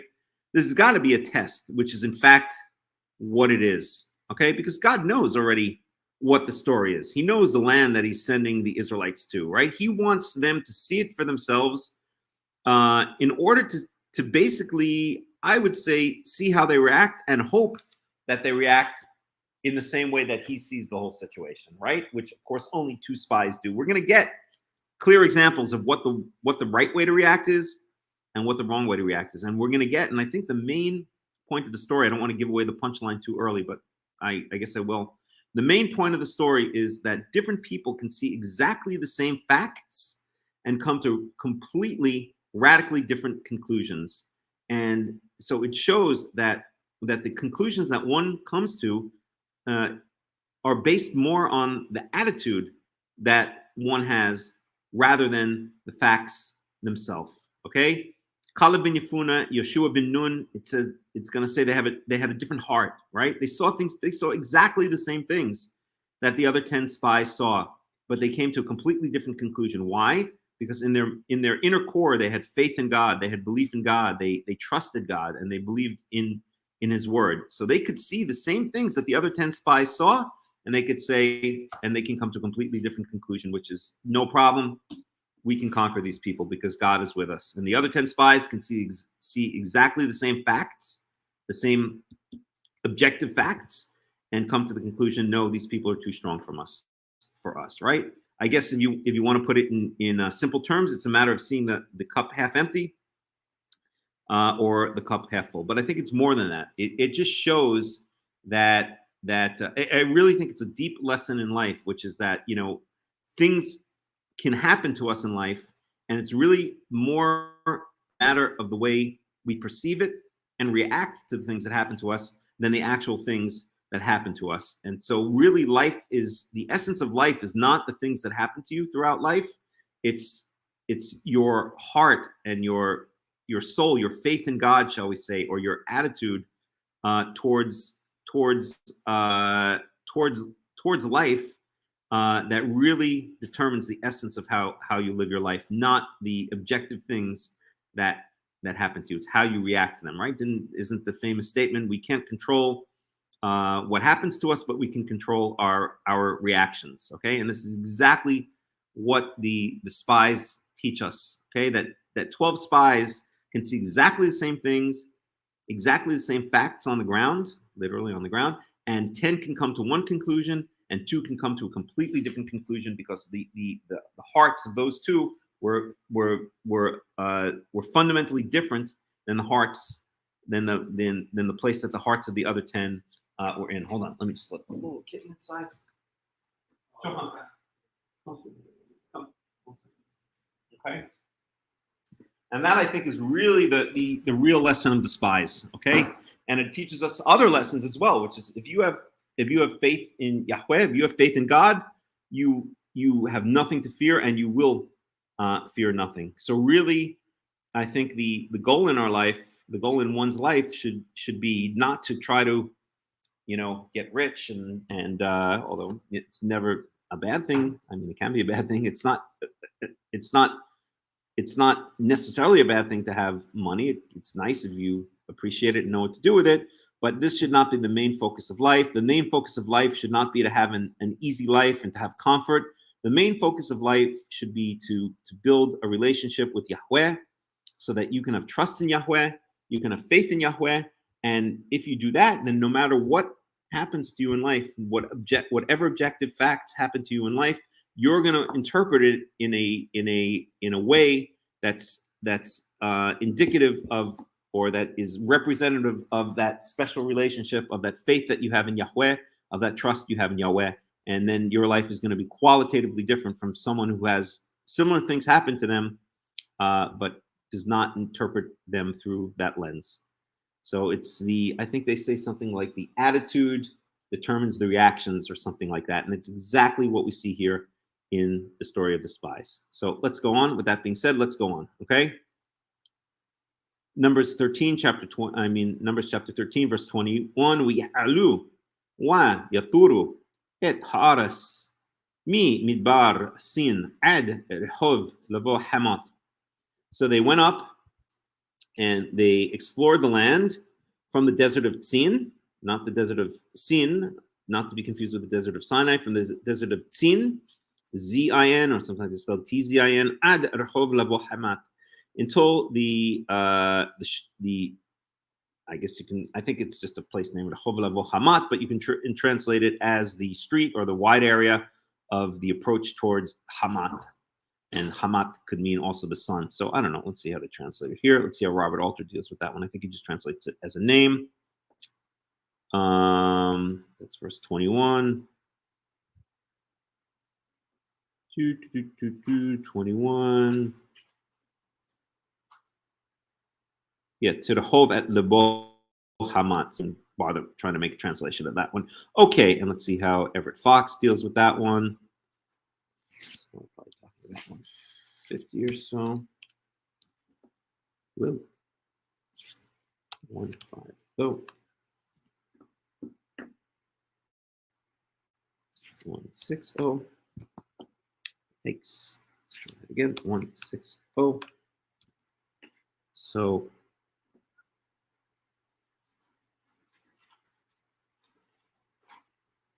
this is Numbers 13. Yeah,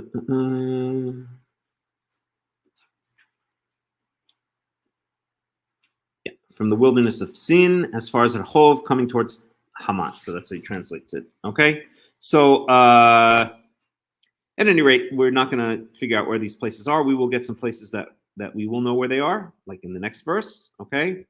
Verse 22, we alu banegev wa yavo ad Hebron Wisham Himan Shishai Talmai Yalidei Ha'anak Wahevron Sheva Shanim Nibnata Lifnei So'an Misraim.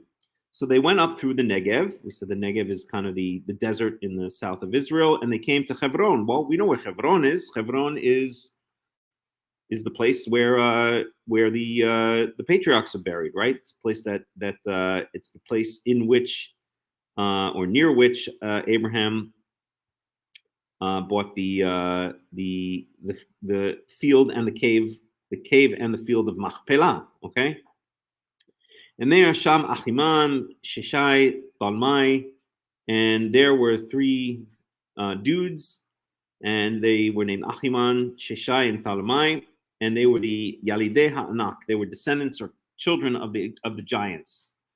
Okay, well, Hebron Sheva Shanim Nivnata, and Hebron had been built 7 years Lifnei So'an Misraim, before this other place, So'an Misraim. Okay, well, let's see what kind of commentary we can get on that.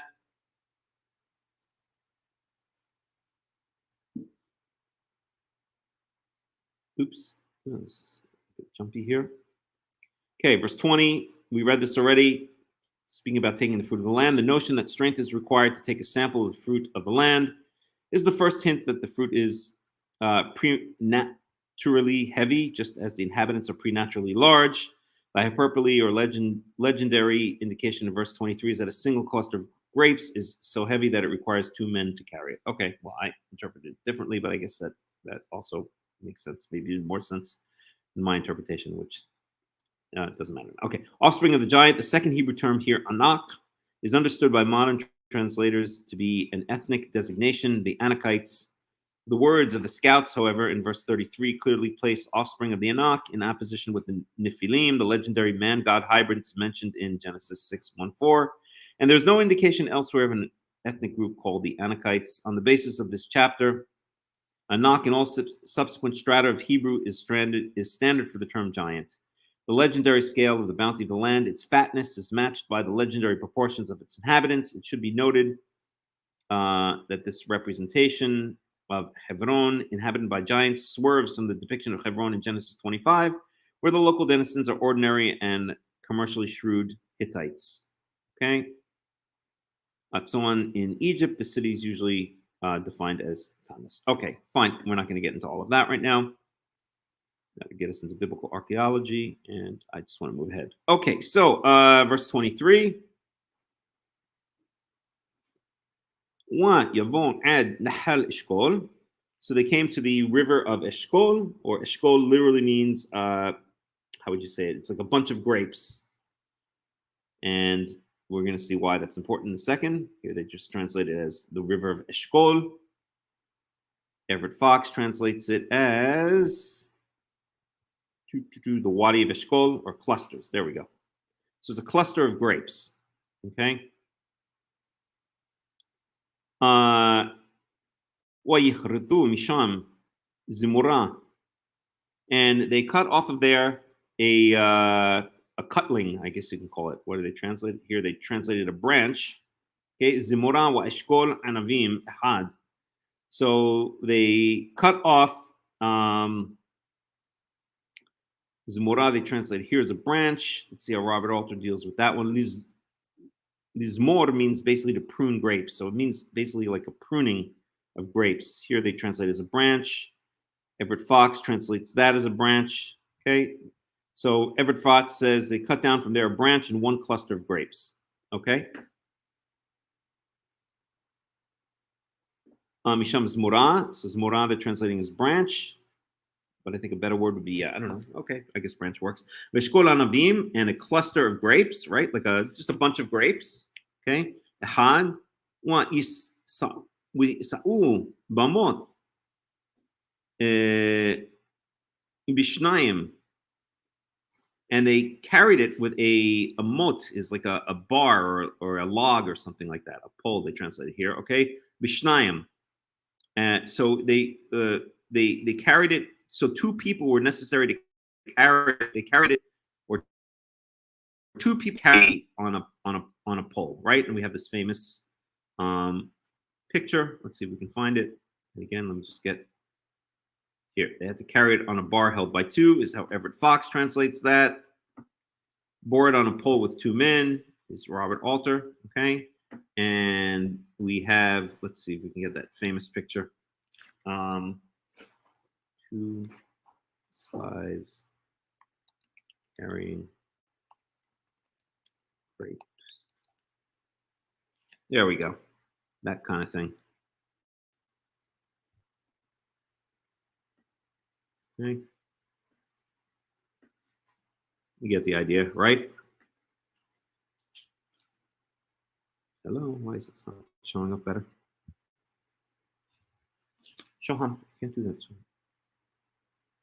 Okay, well, you get the idea, right? And I think the tourism, they always point out that the tourism symbol of Israel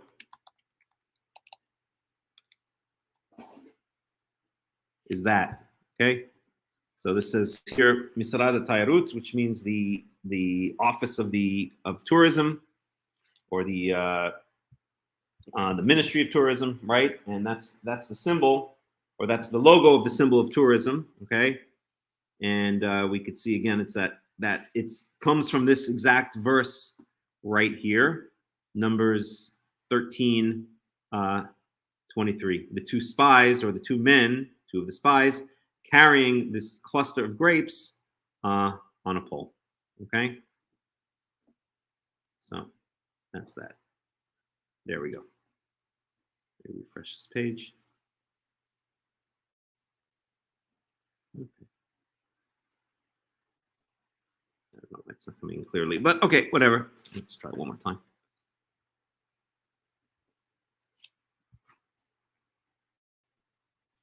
Okay, good enough. So, any rate, so that's that, right?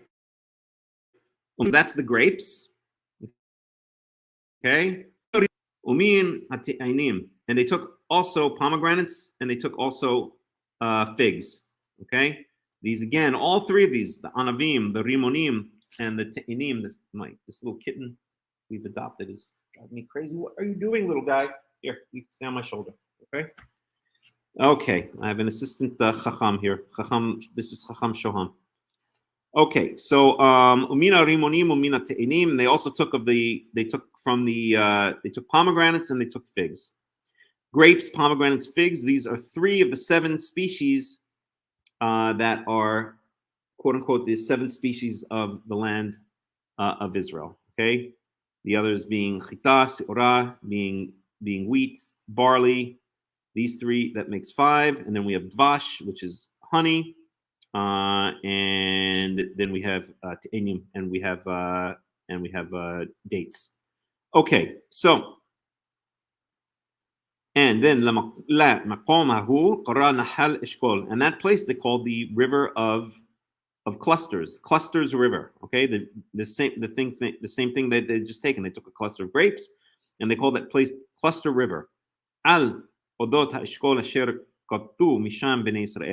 Because of, or on account of, the cluster of grapes that they had cut off, or that they had cut, or that they had harvested, that the children of Israel had harvested from there. Okay, so now we know why it's called Nahal Eshkol. It's called the cluster river, or the river of the cluster. Okay, because of that cluster that they cut off, that was so big that 2 people had to carry it, like so. Okay. Any questions, any comments before we move on? Anybody? No? Okay, so let's go on. Okay. And now they come back. And after 40 days, they came back from exploring the land. And they literally they went and they came to Moses. Basically, they went back into the camp and they came to Moses, and to Aaron and to all of the congregation of Israel. And this is important, right? They didn't just go to Moses and Aaron. They gave their report to all of the congregation of the children of Israel, right? And why is this important? Because now they're going to freak the entire congregation out. If they had just said it to Moses and Aaron, maybe the damage would not have been so bad. Okay, Moses would have said, all right, listen, I got it, but let's just don't worry about it. I'll take care of business here. You just keep it to yourself. But no, they reported this bad report that they're going to come back with. They reported to all of the congregation of Israel. They tell everybody, and that freaks out the entire nation. Okay, the entire congregation. El Midbar Paran literally to the desert of Paran, meaning that's where they had come back to, right? That's where the Israelites were camped. Kadeshah on the way to Kadesh. Okay, Shivotam Davar et kol ha'eda wa et kol ha'eda wa yar'um et priya aretz, and they brought back word and they showed the fruits of the land to all of the congregation. So now they're going to show these huge grapes, right, to the entire congregation, and they're going to say to the entire congregation, look at this, what the heck is going on in this place? It's like, I don't know, it's like Oz, right? There's some weird things in that land, right? Verse 27, we sapru lo, we ombru. So they told him, literally him, but that's referring probably to the Edah, even though it should be La, but sometimes you can have the masculine interchange with the feminine gender. So I think this is referring to it, meaning it says literally they told him, but I think this is referring to the entire people, okay? Which would be the abstract, like basically the masculine, but representing the neuter, like they told it, meaning the people. So what did they tell the people? We yomru banu el haaretz asher shalachtanu. We've come from the land to which you have sent us.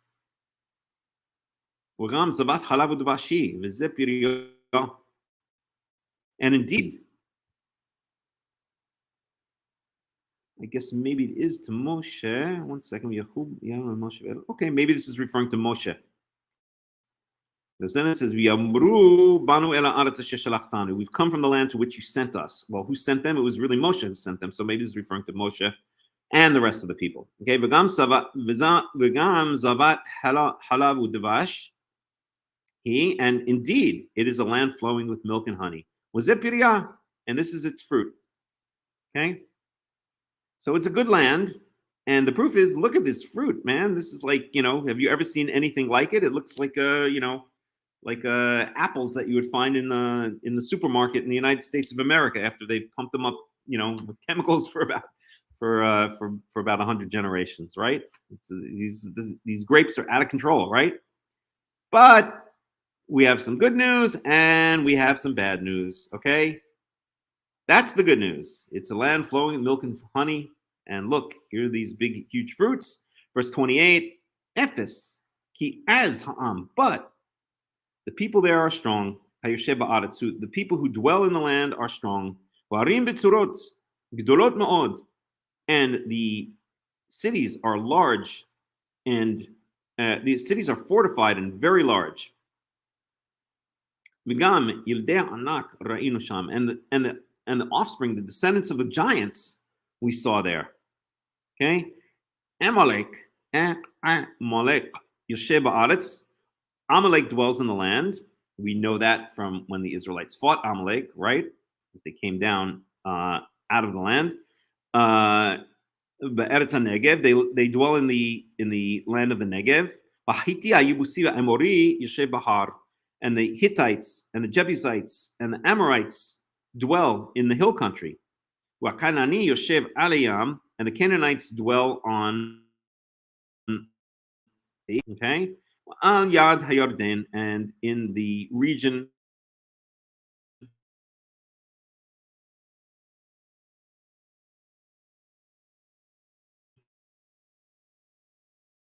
of some bad news. Strong, big cities. We have all of these enemies, including the Amalekites who routed us in the past, right?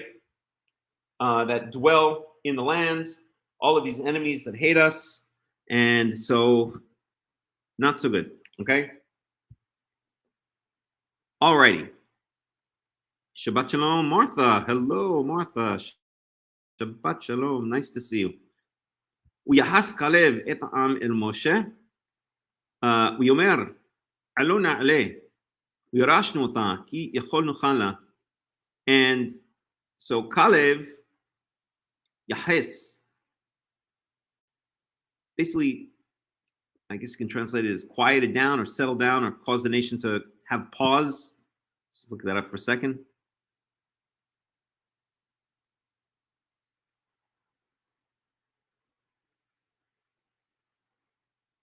Okay.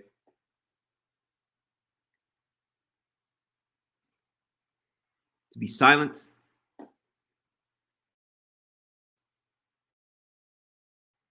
In modern Hebrew, I think also in biblical Hebrew. So anyway, the I'll translate it as Kalev gave pause to the nation, or caused the nation to give the people to give pause. Okay. And Moshe, for Moshe or to Moshe, okay, Yomer. And so Kalev, right? So we have two spies who are not gonna have a different attitude. Yomer, and he said, so this is now Kalev ben Yefuna, right? The representative from the tribe of Judah.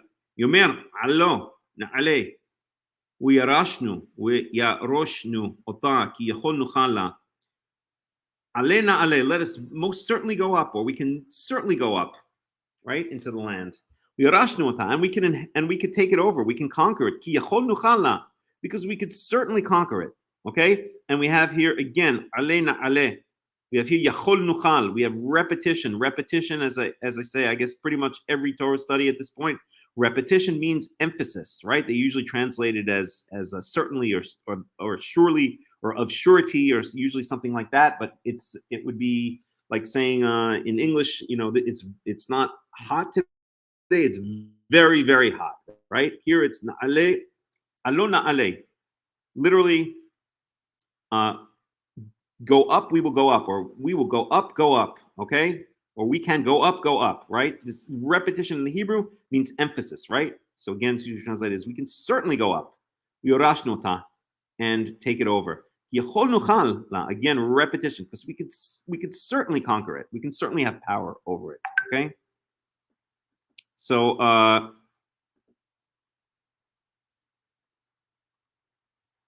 yeah, so that's that. Hold on, let me just put this program here, which is bothering me. Okay, so Kalev ben Yefuna is saying, yes, don't worry about it. Okay, we got this. All right, verse 31. Anashim asher alu imo amru lo nuchal la'alot el ha'am ki hazak hu mimenu. But the people who went up with him, okay, but the other ones who went up with Kalev ben Yefuna, and we're also going to find out, of course, Yeshua ben Nun sides with Kalev ben Yefuna. They said, meaning the other 10 spies, aside from Kalev ben Yefuna and Yeshua ben Nun, said, Amru, lo nuchal la'alot el ha'am. We cannot go up to these people, ki chazak hu mimenu, because they're stronger than us. Okay? Verse 32. Why yosiu dibat ha'aretz asher taruota. Let's take this piece by piece. Okay, so we're in Numbers 13:32. Okay, and they put out a bad word about the land which they had explored. Okay, the word here is diba. Diba means basically bad rumors. Let's see where else it appears.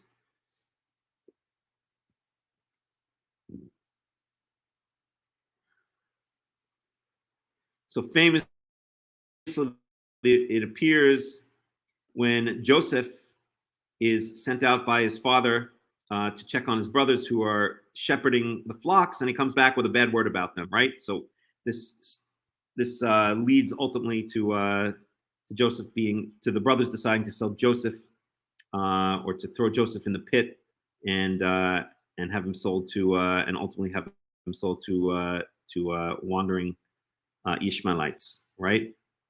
Midianites. So that's this word diba, okay? So it means a bad report is diba. whispering, defamation, evil reports. Okay, let's check out Proverbs 10:18, where the word appears. Get a better idea of what it means. Michase, na'a,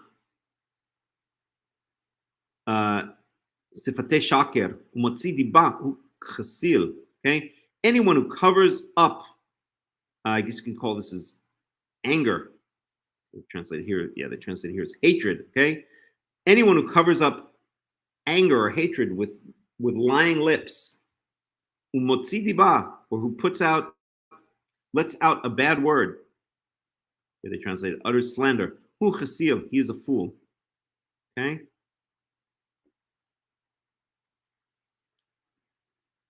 How about Proverbs 25:10? Oops. Proverbs 25:10. Again, we're looking at the word diba. So this is connected to the previous verse, 25:9 and 10.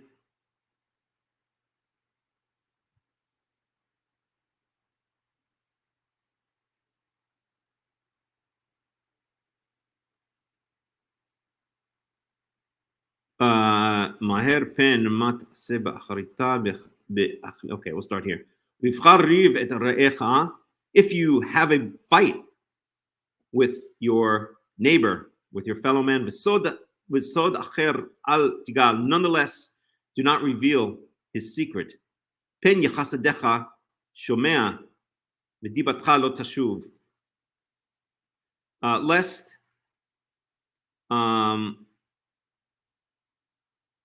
Lest he who hears you exposes you, v'dibatcha lo tashuv,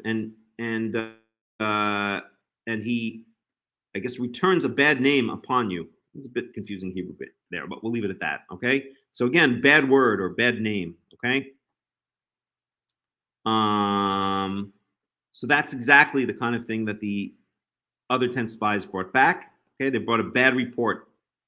Okay. In modern Hebrew parlance, we'd say like a lashon hara, right? They said a bad word about the land. Okay. Yitziu dibat haaretz. So they put out a bad word about the land, asher taruota, which they had explored, el bnei Israel, to the children of Israel. Again, now they're telling all of the children of Israel, lemor, and this is what they said: haaretz asher avarnu ba latur ota, the land which we passed through to explore it. Eretz ochelet yoshveha. This is a famous phrase. It's a land that devours its inhabitants. Eretz ochelet yoshveha. Sadly, I've heard many modern Israelis say this about Israel, right? Because Israel can be a little bit, not a little bit, it can be very tough at times to live in Israel, and people struggle a lot there. There's a lot of hatred, sadly, between various groups of Jews and even individual Jews in Israel. There's a lot of greed. There's a lot of violence, and I don't mean the violence by the Arabs towards Israelis. I mean Israelis towards each other. There's a lot of cheating and dishonesty. I don't want to say everyone there is like that, but more than should be. And so a lot of Israelis, they want to leave Israel. They don't like leaving. They don't like living in Israel. It's too tough a life. They want to live in Switzerland or Sweden or something, or the United States, although I don't even know if the United States is the main destination anymore. They're sick and tired of all the tough life, the harshness that goes on between Jews and Israel. So they always will say this: Eretz ochelet yoshveh. It's a land that devours its inhabitants, quoting Numbers 13:32, which sadly is not too far from the truth in this day and age. Okay, so Eretz ochelet yoshveh hi. It's a land that devours its inhabitants. Okay, v'chol ha'am asher ra'inu b'tocha anshe midot, and all of the people that we saw within it. Anshe midot are literally people of measure, but it means people of large size. They have a huge measure, right? A midah is a measure. And I believe, although again, with some of these etymologies, I need to check them out, I believe that, measure. I believe that the word midah can be traced down through the Latin, down to modern English, and is related to the word meter, M-E-T-E-R. In fact, let's check that one out. Although you cannot go by the standard etymologies because they usually go back to this Proto-Indo-European baloney. But let's just check it out. If we can get it, I know it goes back to Latin, meter etymology. So we've gotten back to meter, origin, Greek. Metron, meaning measure. So if we can get it back to the Greek, that usually means we can jump it back from the Greek back to the Aramaic and then back to Hebrew. So without checking out any further, if the Greek word for measure is metron, which for sure, right, is the admitted etymology for the word meter, okay, then this probably, I would imagine, can be traced back to a similar form in Aramaic. So like maybe midah or something like that with an aleph at the end, which could be then probably traced back to Hebrew midah, right? So this word here that we see here, I would be pretty confident in saying is related to the modern English word meter, M-E-T-E-R, okay? Which is also related to the word measure, okay? Measure and meter, because S and T are often interchangeable. We even see that in Hebrew. The Ashkenazi Jews, they'll pronounce a taf, the last letter of the Hebrew alphabet, if it does not have a dot in it, if it does not have a nikud in it, they'll pronounce it with they'll pronounce it, or dagesh in it, then they'll pronounce it as midos.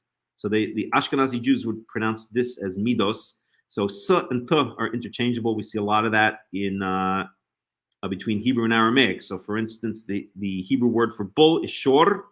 The Aramaic word for bull is tor, which is actually even the admitted etymology for the Latin word taurus, which means bull, and that's of course where we get the astrological sign, which has absolutely nothing to do with true Judaism, but nonetheless, taurus means the sign of the bull, right? Then you get things like taurine and other stuff, right? So that is actually an admitted etymology all the way back to the Hebrew shor.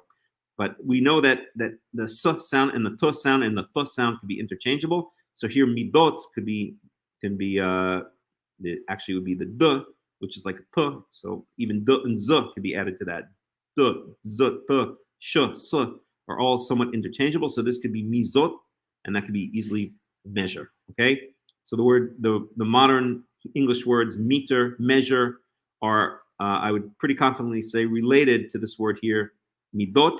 The singular form is actually midah, and that's made its way through the Greek, the Latin, and down through the Romance languages into English. Okay, Visham.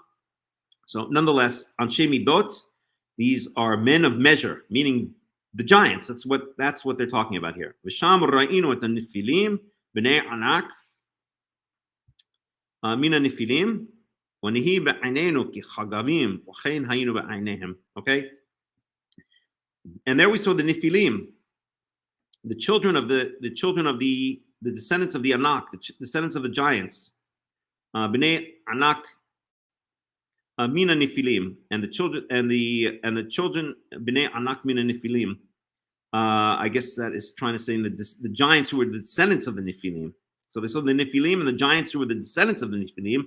وَنَهِي بَعَيْنَيْنُ كِخَغَمِيم, and we were in their eyes like grasshoppers. وَخَيْنِ أَيْنُ بَعَيْنَيْهِمْ, and so I'm sorry.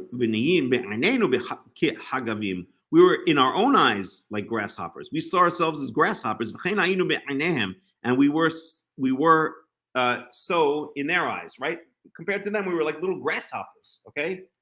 I don't want to go back into this whole thing about the Nephilim, but we'll just reference it very quickly. I'm sure you all know where the Nephilim, or about the Nephilim and where they appear. Nobody seems to know what they are. 1 second.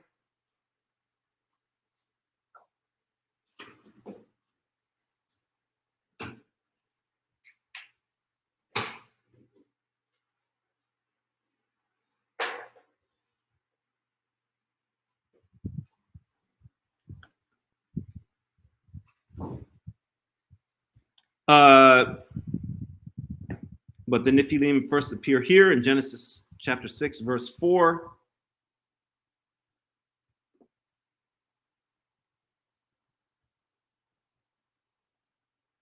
Yes, it is said. Sorry, that's the way it is.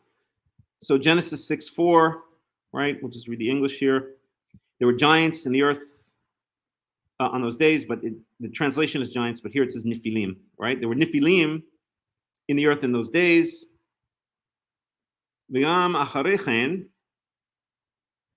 and also afterwards, right? So this is talking about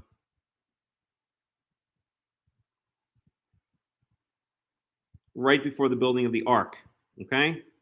Like the generation before the ark, or the generations before the ark, right? So there were Nephilim in the land, on the earth in those days.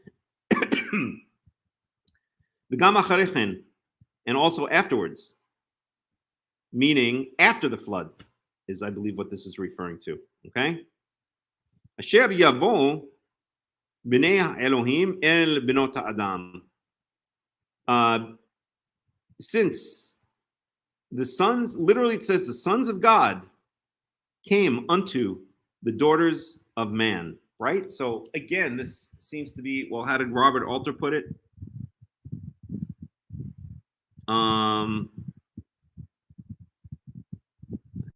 Put it perfectly. One second. Yeah. Calls them the legendary man-God hybrids mentioned in Genesis 6:1-4. Okay, so there's some kind of man-God hybrids, whatever that means. Nobody knows what that means. I have no idea what that means. Okay, who the heck knows? Except to say that perhaps it means somehow angels that had taken on the form. We know God does not take on the form of man, not in Judaism anyway. Okay, if you want God to take on the form of man, then go to a different religion. You know which one that would be.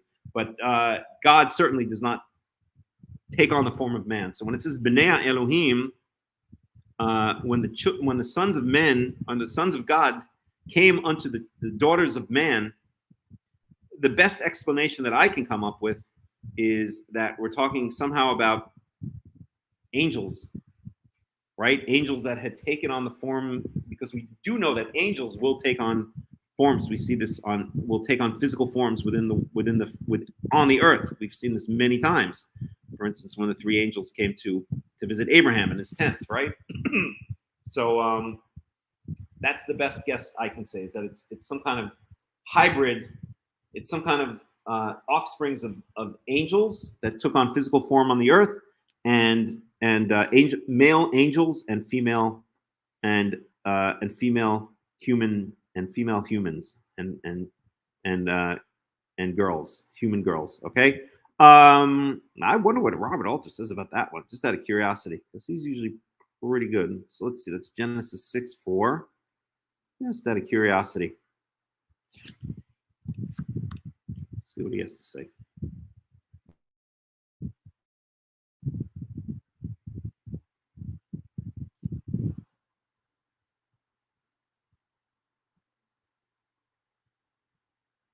Nephilim. The only obvious meaning of this Hebrew term is fallen ones. Yeah, I kind of agree. Perhaps those who have come down from the realm of the gods. But then the word might conceivably reflect an entire different un-Hebraic background. In any case, the notion of semi-divine heroic figures in Numbers. In any case, the notion of semi-divine heroic figures.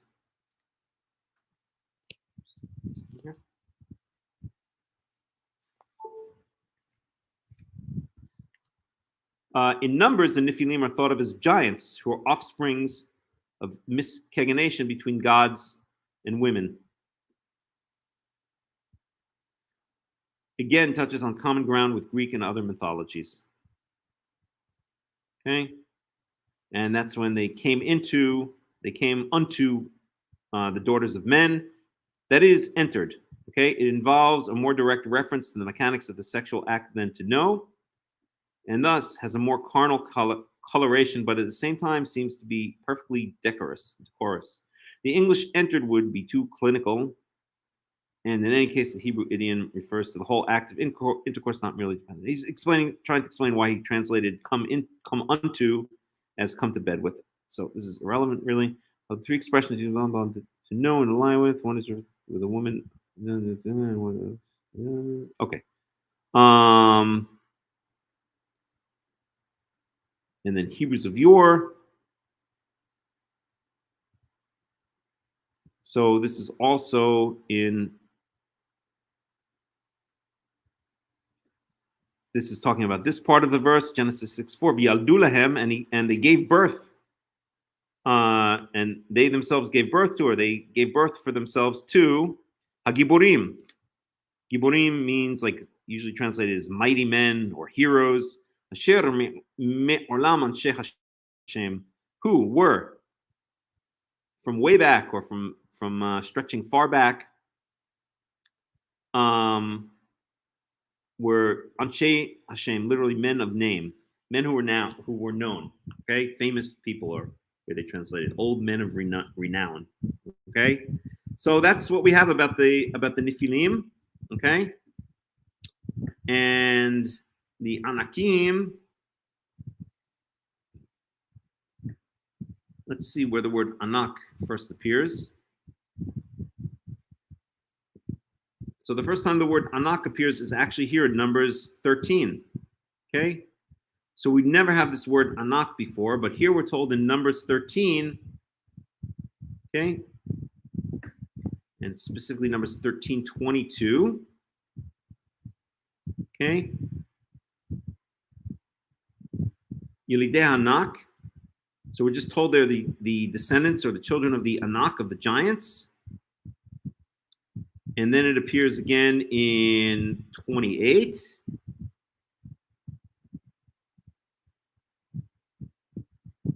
Again, we just saw the children or the descendants of the giants there. And then the next time is here in our verse in 33, in 13:33, and then we're actually kind of given a definition for this word Anak. Okay, v'sham ra'inu et hanifilim b'nei Anak mina nifilim. So we have to kind of parse this. V'sham ra'inu et hanifilim b'nei Anak mina nifilim. So literally this means there we saw the Nephilim, the fallen ones, right? The fallen angels. I don't know, the man-god hybrids whose fathers were, or whose male line were angels, and whose female line were human females. So there we saw the Nephilim, B'nei Anak mina Nephilim, the sons of the giants who came from the Nephilim. So the Nephilim and the B'nei Anak, I guess the Anak are ultimately the descendants of the Nephilim, right? So we know, going back again to Genesis 6,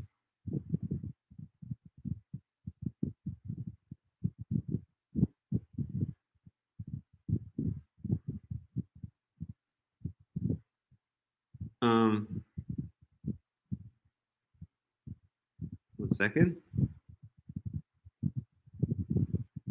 בנות אדם, טובת יקחו מהנשים מכל אשר בחרו, ויאמר לה ידעו לכם. Okay?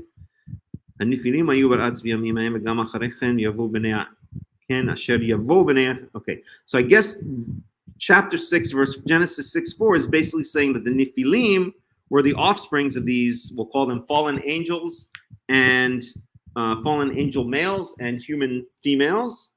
That's the Nephilim. And then here, Numbers 13:33 seems to imply that the Anak, the giants, were the descendants of the Nephilim. So the Nephilim are those that have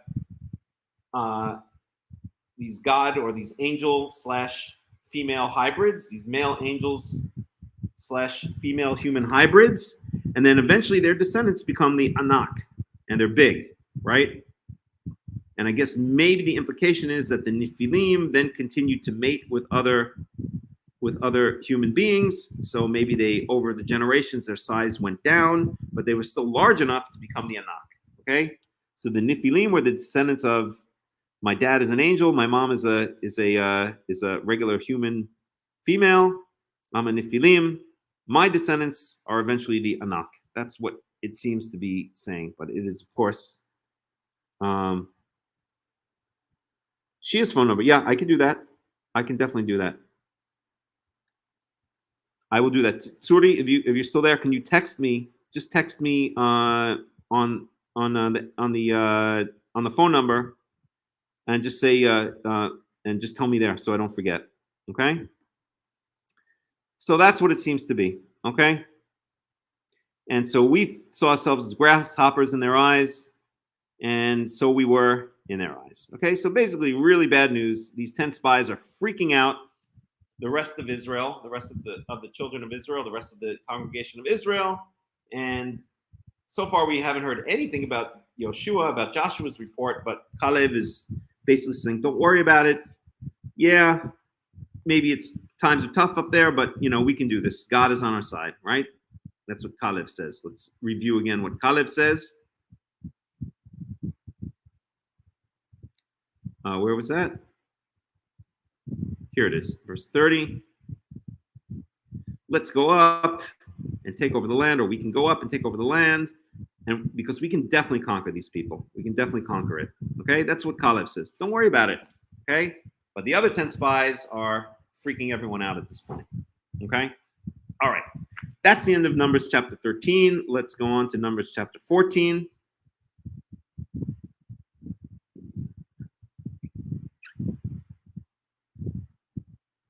And that's the aftermath of this bad report.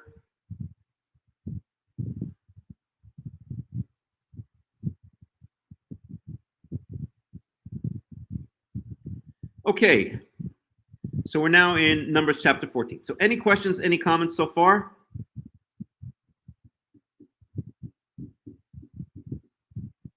All right, let's go Numbers 14. We'll probably go for about another hour here. And at a certain point, I may go into what I like to call express mode. When I feel like time is running out, I'll just run through the Hebrew very quickly, give a quick translation, and just make some brief comments wherever it seems necessary. Okay, so we are now in Numbers chapter 14, verse 1. Let me just post that.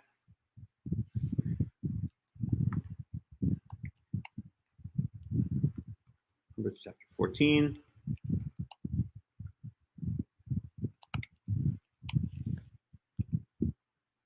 This is where we is. Okay. And let's go. Let me close this out. Let me close this out. Let me close that out. Okay. Watisa kol ha'ida ויתנו את קולם ויבכו העם בלילה ההוא.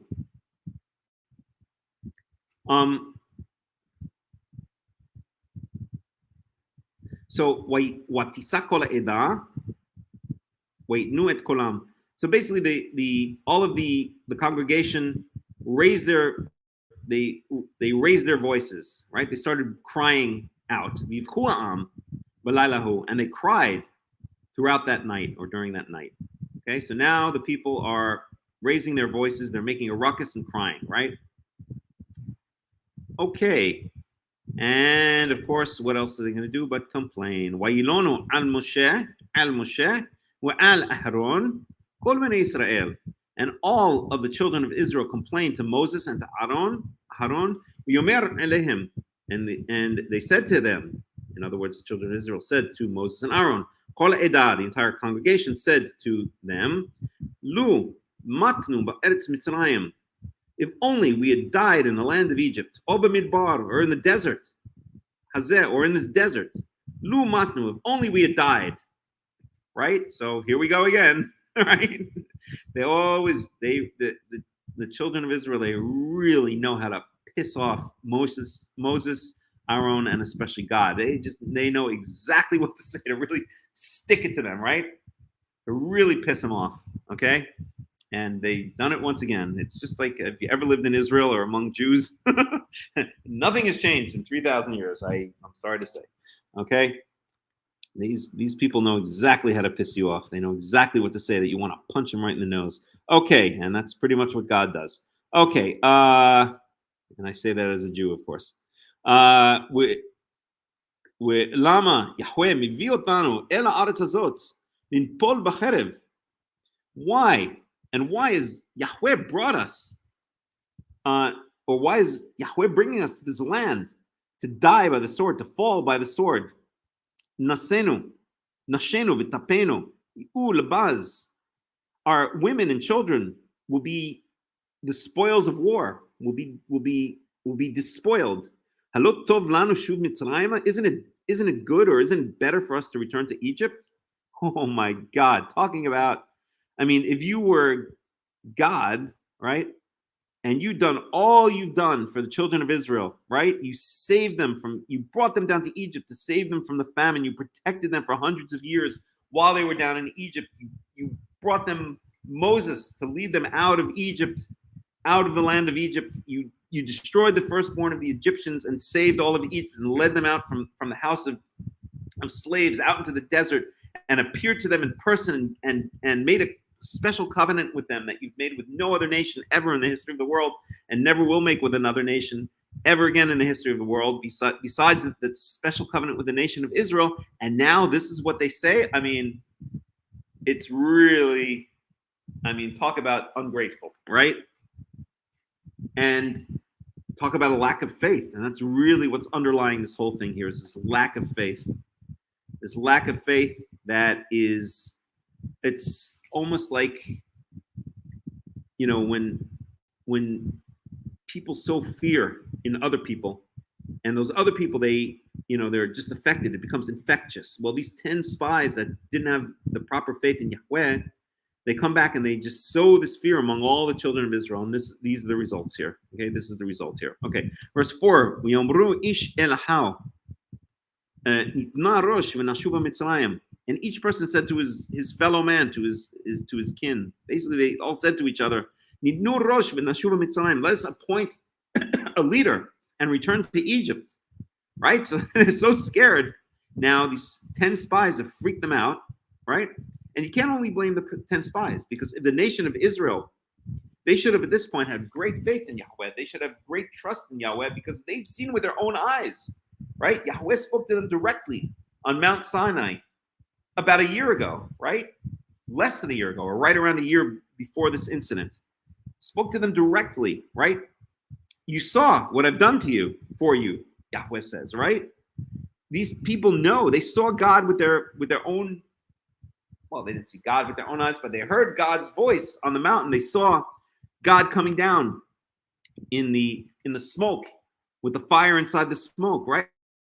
They saw God, basically, not God per se, but they saw God's presence with their own eyes, okay? And yet now, a year later, this is the way they react after seeing God face to face. It would be like, I don't know, if you went to the president of the United States. Who's the current president of the United States? Oh yes, Donald Trump, in my eyes, is still the current president of the United States. So it would be like going to President Trump, and he says to you, don't worry, you know, I'm gonna look after you, or something like that, right? I'm gonna make sure that you're taken care of. Okay, I promise you, in the name of the president of the United States, I don't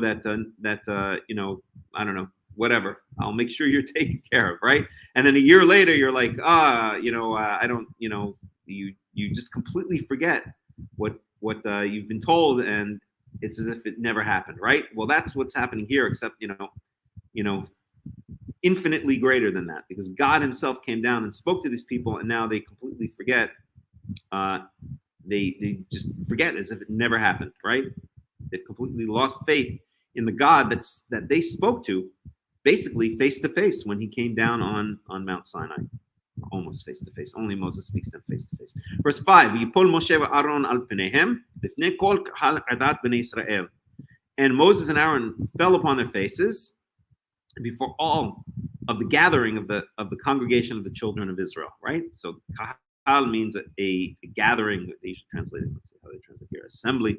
Okay, so all of the children of Israel have assembled together, right? Is the implication here? They're all, in one giant mob. They want to appoint a leader and go back to Egypt. And now Moses and Aaron fall down on their face, right? They're going to beg them, okay, not to act this way.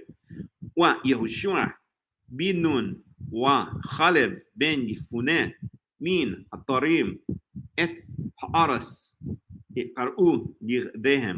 Yoshua bin Nun, Joshua, and Caleb bin Yefuneh, Caleb, from among the explorers, spies. I'm not sure if I like the word spies. I'm going to call them explorers. Okay, from among those who the explorers of the land, those who had gone to explore the land of Israel, they ripped their clothing. Okay, this is a sign, or this is an action that one takes for mourning. Okay, in ancient times and up until modern times, until this very day, when a loved one, a close loved one dies, it's traditional for Jews to rip their clothing. Okay.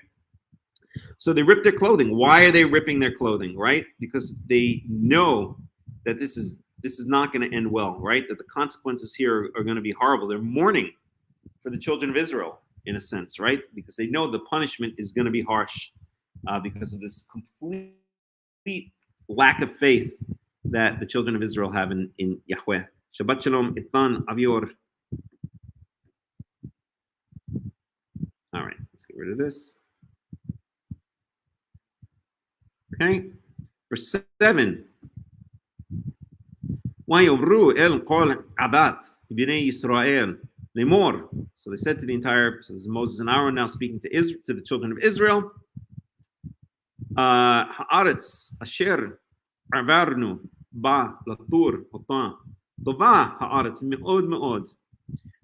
So now these are the two good spies, right?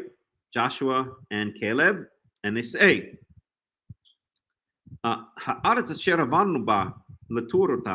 land that we traversed, or through which we traversed to explore it, this land is very, very good. Okay, again, you have that repetition, right? Not just good, very, very good. Okay, verse 8. Im hafes banu Yahweh wahivi otanu el haaretz hazot. If God, how would we translate this? If God is desirous of us, if God so chooses, okay, I would translate that. Let's see, how do they translate here? Delights? Nah, I don't like the translation. If God so chooses, okay, I'm going to translate this way. Im hafetz banu Yahweh. Okay, if God is kind towards us, or is so what's the word I'm thinking of? Is so inclined towards us, and brings us to this land. Wait, hold on, let me just get this in my mind again. Okay, if God really desires us, or if God really desires to do so for us, then He will bring us to this land. And He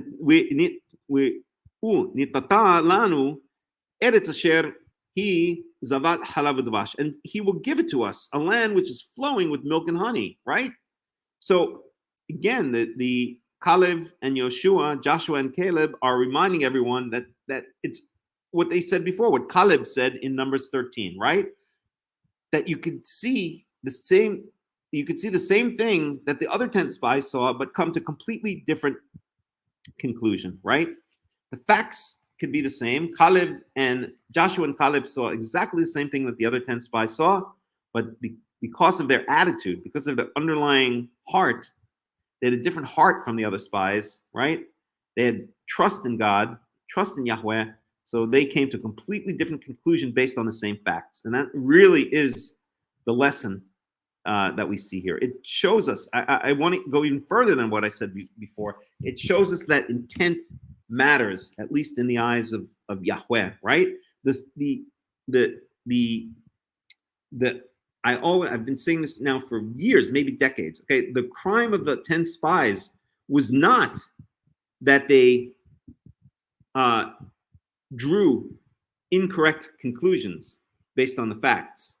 The crime of the spies was that they didn't have the right heart. They didn't have the right attitude. So when they saw those facts, they drew the appropriate conclusions. So the spies are really being punished not for their conclusions that they drew. The conclusions that they drew were just a result of where their heart was, where their internal state was. Because Caleb and Joshua saw exactly the same facts and they came to completely different conclusions. Okay? And this is very relevant to our day and age, because I always used to hear in Israel when speaking about the left, I used to hear this again and again in direct yeshivas like Machom Meir, where a Jew can do no wrong, and just by whatever comes out of a Jew's mouth is just has to be gold.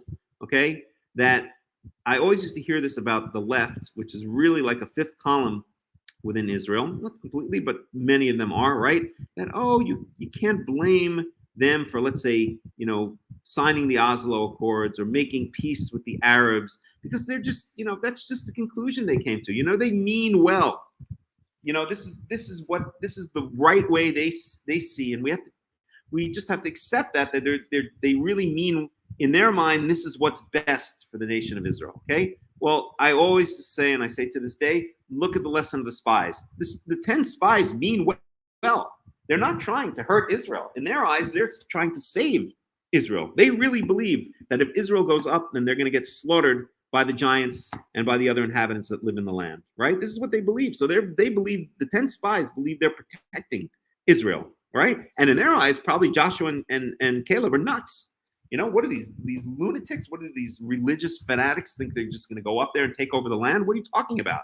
There are giants in the land. We saw the Hittites and the Jebusites and the Amorites in the land, right? And then they've strong fortified cities, and we were tiny in their eyes. We were like grasshoppers, right? And these religious fanatics think they're going to go up and take over the land, right? That's the attitude that the 10 spies had, just like the left would say something along the lines of, we have to sign. I mean, it's going a while back, but we have to sign the peace agreements with the Arabs because they're, otherwise, this is the only way we're going to have peace in the land. Otherwise, there's going to be terrorist attacks, and they're going to kill us, and they're going to cause a lot of problems. So it's that same idea that yes, many of the people on the left, both in the United States and in Israel, may believe that they're doing the right thing, but God is not judging these 10 spies based on whether they're drawing proper conclusions from the facts based on their own internal state. God is judging their internal state. The crime of the 10 spies that brought back the dibah, the bad report of the land, is that their internal state is off. It's incorrect. That they do not have the proper faith.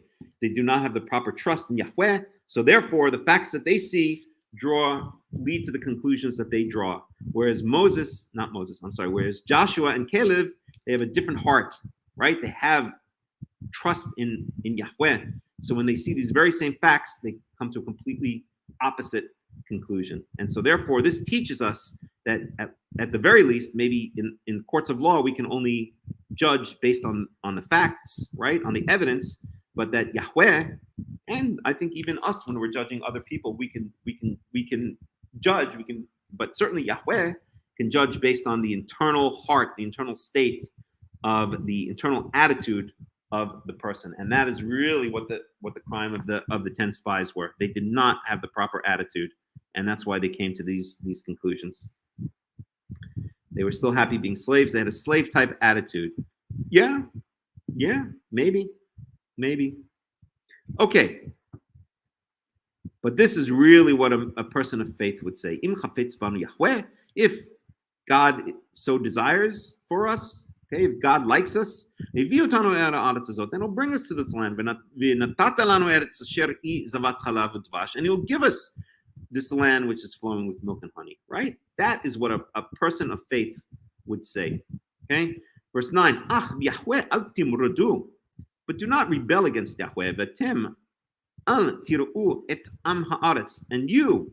Now this is Yeshua and Caleb. Where's just Caleb? No, it's Yeshua and Caleb. Now they're speaking to the children of Israel, right? Because remember, the 10 spies spoke directly to the children of Israel and freaked them out, right? Scared them. Okay? So now Caleb and Yeshua are speaking to the children of Israel. Okay? Antiru et ama aretz. Do not fear the people of the land. Ki lachmenu hem. Because they are our bread. They are food. They are they're food for us. Okay? We're going to eat them alive. Okay? Sar tzilam alehem. Yahweh itanu antiraum.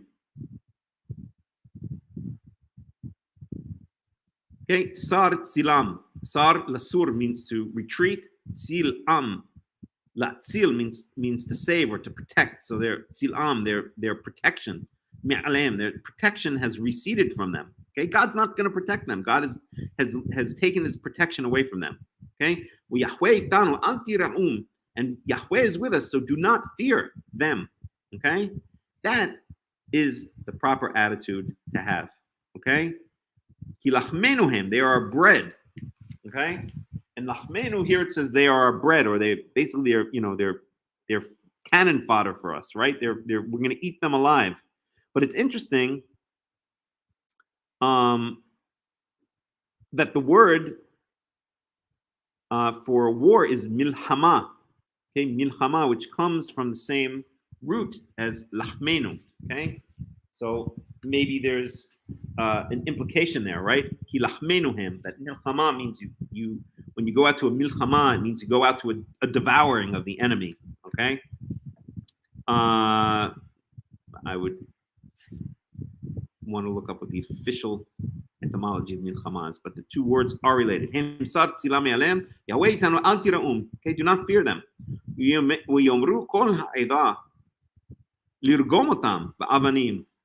And so the entire congregation, not congregation, how do I usually translate Eidah? The entire, I forgot how we should translate it. Okay, congregation, I usually have a better word to translate it with, but no matter. Okay, Lirugomatam, they discussed stoning them to death, ba'avanim, or killing them with stones, basically stoning them to death. Okay, when the glory of Yahweh appeared over the tent of meeting, or at the tent of meeting, El Kol Bnei Israel, to all the children of Israel. So now God's going to get involved. All right, so all right, kiddies, playtime is over. Now I'm here. Okay, now daddy's home, and some of you are going to get some of you are going to get a spanking. Okay, enough of messing around with the babysitter. Now daddy's here. Okay, verse 11. Vayomer Yahweh el Moshe, and Yahweh said to Moshe, Ad ana yinatsuni ha'am hazeh. How much longer? Until when is this nation going to piss me off? It's basically the way I would translate yatsuni. Anger me. Oh, here they say reject. Let's look this up for a second. Spurn, treat with contempt, is what the BDB says. Okay? Despise. Okay, we'll go with despise. How much longer? Until when is this nation going to continue to despise me? And until when? How much longer are they going to refuse, or are they going to continue to not believe in me?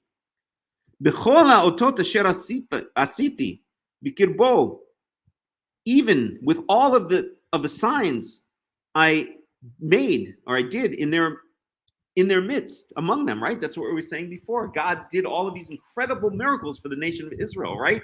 He did the 10 plagues. He brought them out of Egypt. He brought them to Dayenu. Just read Dayenu and you get an idea of what he did, right? He did all of these amazing things, and still they're rejecting him, okay? Akenu bedever ve'orishenu ve'aseh otcha legoy gadol wa'asu mimenu. Okay, I'll destroy them with a plague, ve'orishenu, and I will dispossess them. Meaning, I'll send another someone else who's going to take over their inheritance. Okay, va'aseh otcha legoy gadol, and I will make you into a legoy gadol va'asu mimenu, and I will make you into a nation that is greater and larger than them. So this is the offer that God gives to Moses, or in his anger, this is what God says to Moses. Okay, I'm sick and tired of these people. Okay, they totally forgot that about a year ago. Okay, in the past 2 years, all of the miracles that I did for them, which they saw. Okay, not their fathers or their fathers' fathers, they with their own eyes saw, and now this is the way they act. It's like they completely forgot that I even exist after they saw with their own eyes all that I've done for them. Okay, I'm through with these people. Okay, I'll wipe them out in a plague, and I'll disinherit them, and I'll put you in their place. I'll make a new nation out of you, Moses. Okay, because these people, I can't take it anymore with these people. Okay, and if you ever lived in Israel, you'll totally understand that one. I I sometimes feel like saying that to them as well, to my fellow Jews in Israel. Okay, verse 13, and then Moses, of course, doesn't go for the bait. That's why he's a great leader. Wayomer Moshe el Yahweh. So Moses said to Yahweh, "Sham'u Misraim ki he'lita b'chochacha et ha'am hazeh mikirbo."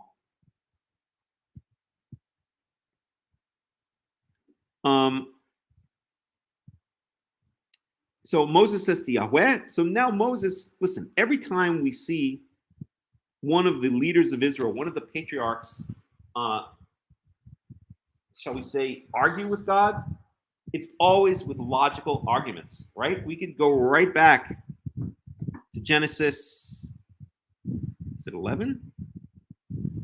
It's 11. Let's see.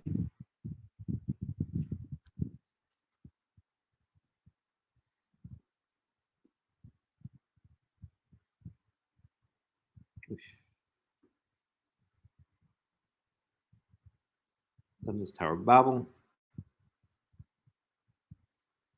No, so it's not. Maybe it's 12 or 13. Okay, 12 is Lech Lecha.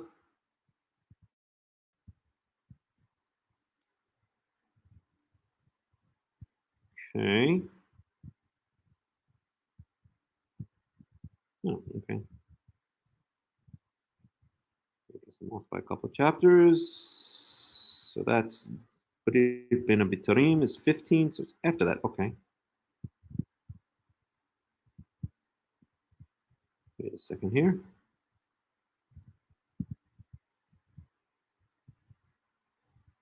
Let's keep on going. Okay, here we go.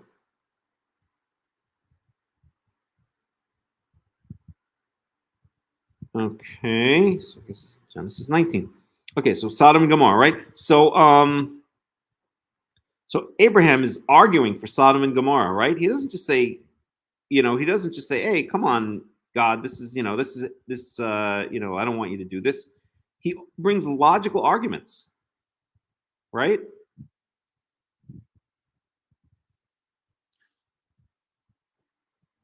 Where is it?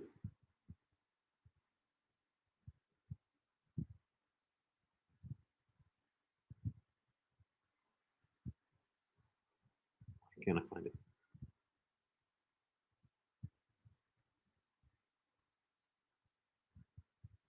Oh God, what the heck? Okay, this is already where they destroy it. Yeah, okay, it's got to be here. All right, here we go. Okay, so Genesis 18, right? So look at Abraham when he's arguing for Sodom and Gomorrah. He's using logical arguments, right? And my favorite one is, where is it?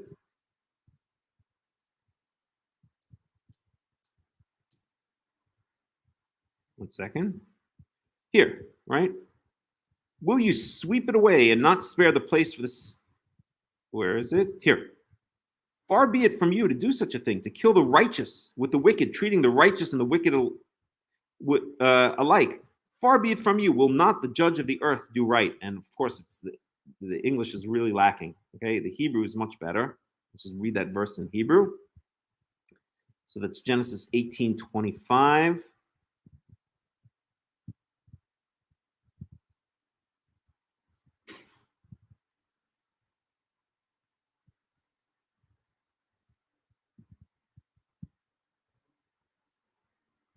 Right? So here, God forbid, or what a shame it would be, okay? Far be it from you to do such a thing, okay? To kill righteous people along with evil people. And to make it so that the righteous person is like the evil person. God forbid, or far be it from you. And then this is one of my favorite lines, maybe in all the Torah. Shall the judge of the world not to do judgment, not make proper judgment, right? Abraham is really putting his life at risk by talking to God in this way, right? But he can't help himself, right?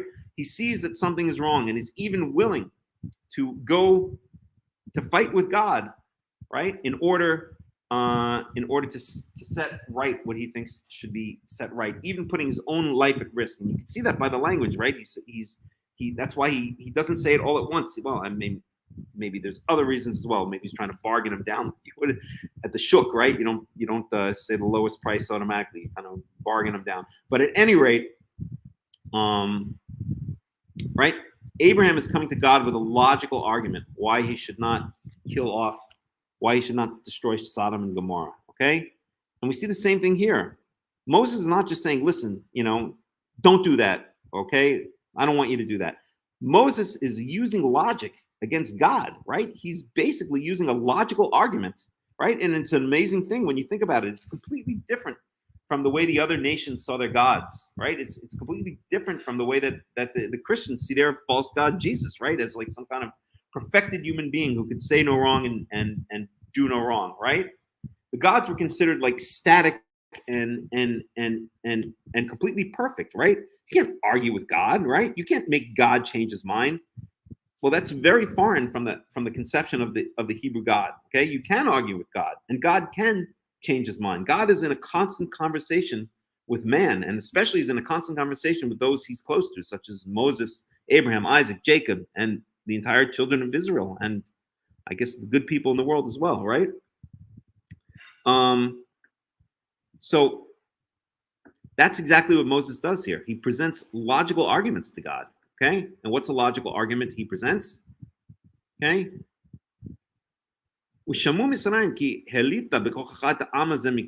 Okay, Egypt knows or has heard that you, with your own strength, have brought this people up out of them, from their midst, right? They know what you've done. They saw it, right? Egypt knows that it was you, Yahweh, right? It was in your name that Yahweh brought the children of Israel out of Egypt. All of Egypt knows this, okay? And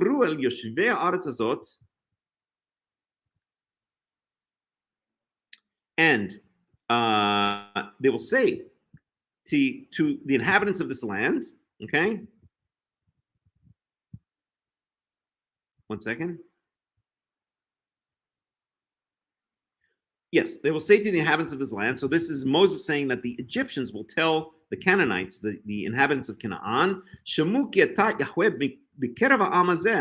okay, that they have heard that Yahweh is in the midst of this people. In other words, the Egyptians will say to the Canaanites that they have heard that Yahweh, that you, Yahweh, are in the midst of this people. Which people? In the midst of the people of Israel. Okay? Asher, ayin ba'ayin nira ata Yahweh, being that you appear to them eye to eye, face to face, right? With anantcha omed alehem be'amud anan, okay, and anantcha omed alehem, and that your cloud in which you dwell, stands above them, okay?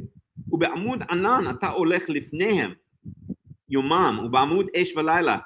And in the pillar of cloud, you go before them during the day, and in the pillar of fire at night, right? So basically what Moses is saying to God, to Yahweh, is that you've attached your name to this people, okay? Everybody knows, okay? Egypt knows it, and now the Canaanites are going to know it, okay? That you are with this people, you're among these people, okay? That you appear to them face to face, that you appear in the cloud, or that you are in the cloud that leads them during the day and the pillar of fire that leads them at night. Okay, you are attached to these people. Okay. And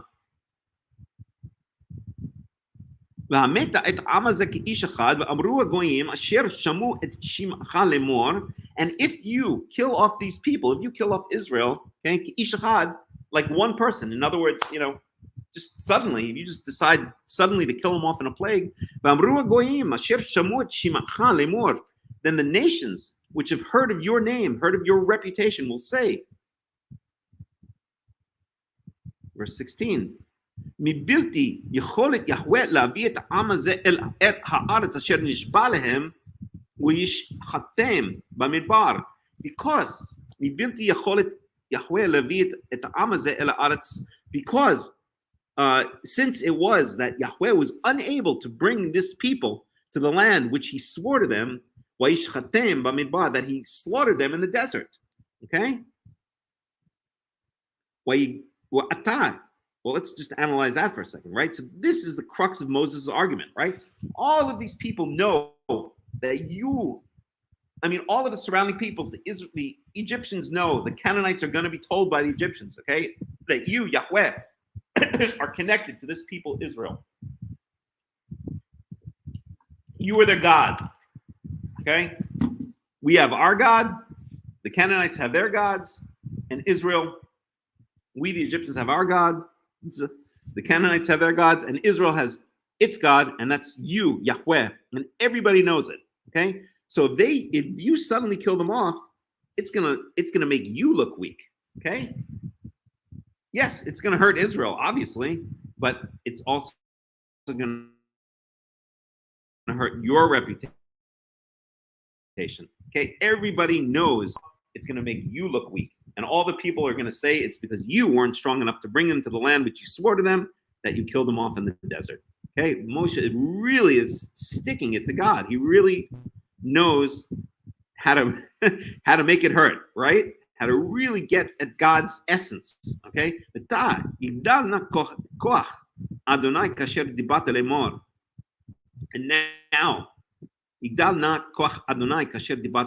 now let my master's strength grow, or let my master's strength be great. In other words, your restraint, okay?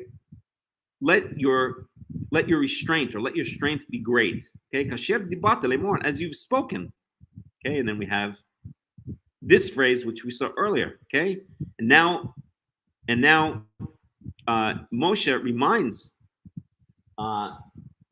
Yahweh what Yahweh had said earlier. Okay, Yahweh erech apayim urav chesed nosei avon ופשע ונקה לא ינקה פוקד עוון אבות על בנים על שרישיהם ועל רבעים.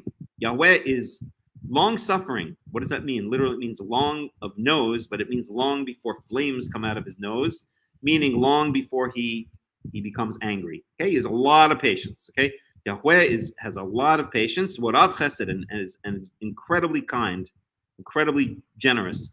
Nosei avon b'pesha, he bears iniquity and sin, meaning he'll tolerate it for a long time, but he's not gonna let it slide forever. Okay? He will eventually revisit iniquity of the fathers on the sons, right? He's eventually gonna pay back. He'll wait many generations, okay, but he eventually will pay back people if they don't repent until the third and to the fourth generation. Okay, so Moses is reminding Yahweh of what Yahweh had previously said about himself. Okay, right? He's throwing it right back in his face, in God's face. Slachna le'avona amazeh ki godel chazdecha. Please, I beg you, forgive the iniquity of this people. Ki godel chazdecha, according to the great kindness that you have. V'kasher nas'ata la'am hazeh miMitzrayim ad hena, and in light of the fact that you have carried these people from Egypt until now. Okay, so Moses knows. This is like Moses knows exactly what to say to Yahweh to really, hit home, to really get Yahweh to reconsider. Right? He knows exactly what to say to him. Right? This is just a brilliant argument / speech. Okay, and of course, God being the kind God that he is, Moses has now appeased Yahweh. He's diffused the situation a little bit. He's given him a logical argument, right? What were the 2 points of the logical argument once again? That the other nations are going to see you killing off the people of Israel in the desert, and that's going to make you look weak. That was argument number 1. And number 2, you yourself said that you are kind, merciful, patient God. You'll put up with a lot before you strike out. And now, put your money where your mouth is and do that. Even though these people deserve punishment, you said you were long-suffering, so be long-suffering, okay? And that brings us to verse 20. And Yahweh said, I've forgiven according to your words. Basically, Yahweh concedes.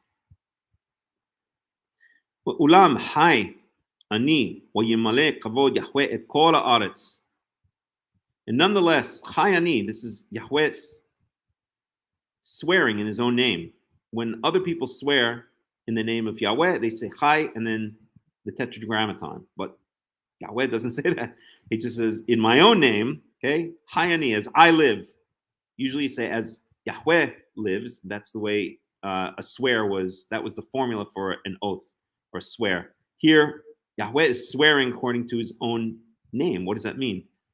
Yahweh is everything. Yahweh is eternity, right? He's swearing on his own eternity, as I live, right?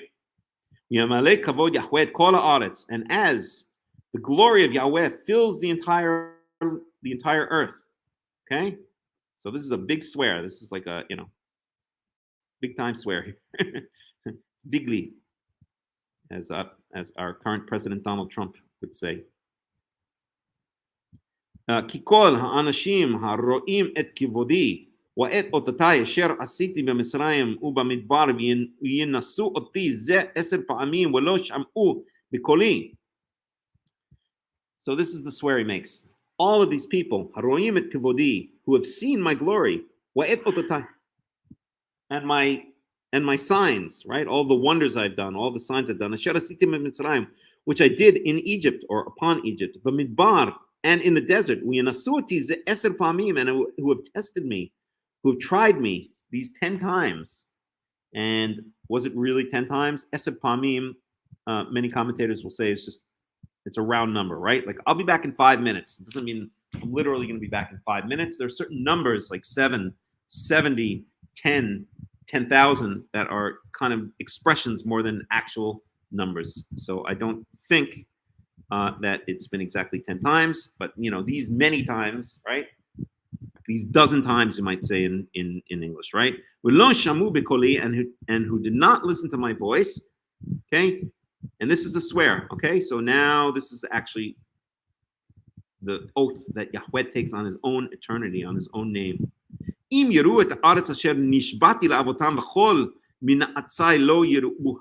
Okay?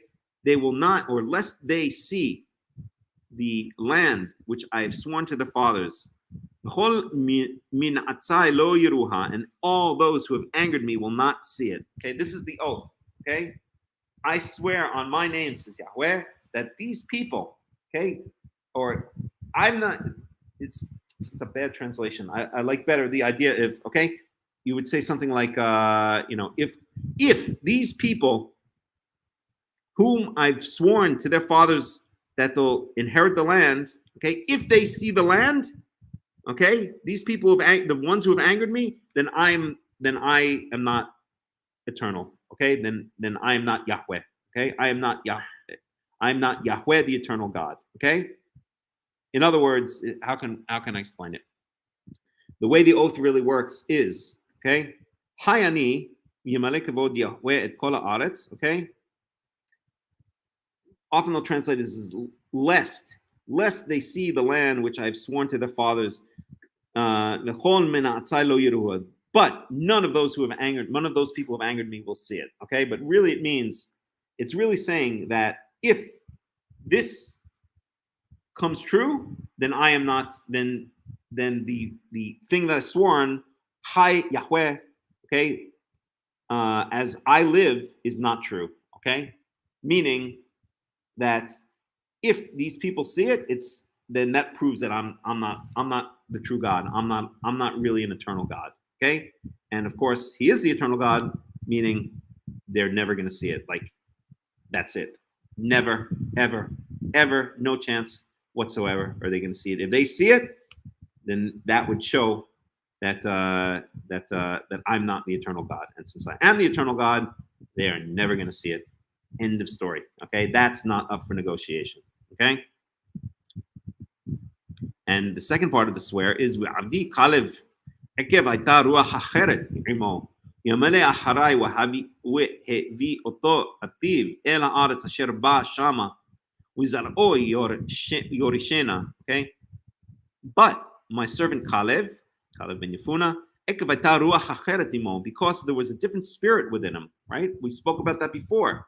God is not punishing the 10 spies because of the conclusions they came to. He's punishing because of their attitude, because of the spirit they had in them, right? It's clear as day right here, okay? So Caleb, because he had a different spirit with him, Yemaleh Acharai, and he fulfilled, or he went after me. I don't know. Yemaleh Acharai really means he fulfilled himself after me, but basically means he, stuck with me, or he went after me. Then I will bring him to the land, Asher Bashama, to which he is coming. And his seed, his male descendants, quite literally, his seed will inherit it. Okay, so the exception, so along with the swear that none of the people of Israel who pissed them off are going to see the land, is the swear that Caleb will see the land. Okay, and that his descendants will inherit it. Okay. והעמלקי והכנעני יושב בעמק מחר פנו וסעו לכם המדבר דרך ים סוף.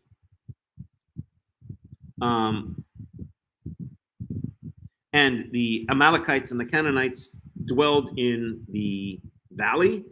Okay. מחר פנו וסעו לכם המדבר דרך ים סוף. In other words, you're not going to go up where the Amalekites, right? We saw earlier the Amalekites and the Canaanites were in the Negev, in the hill country, right? The Canaanites were along the shore. It said explicitly. I think it said the Amalekites were in the Negev, right?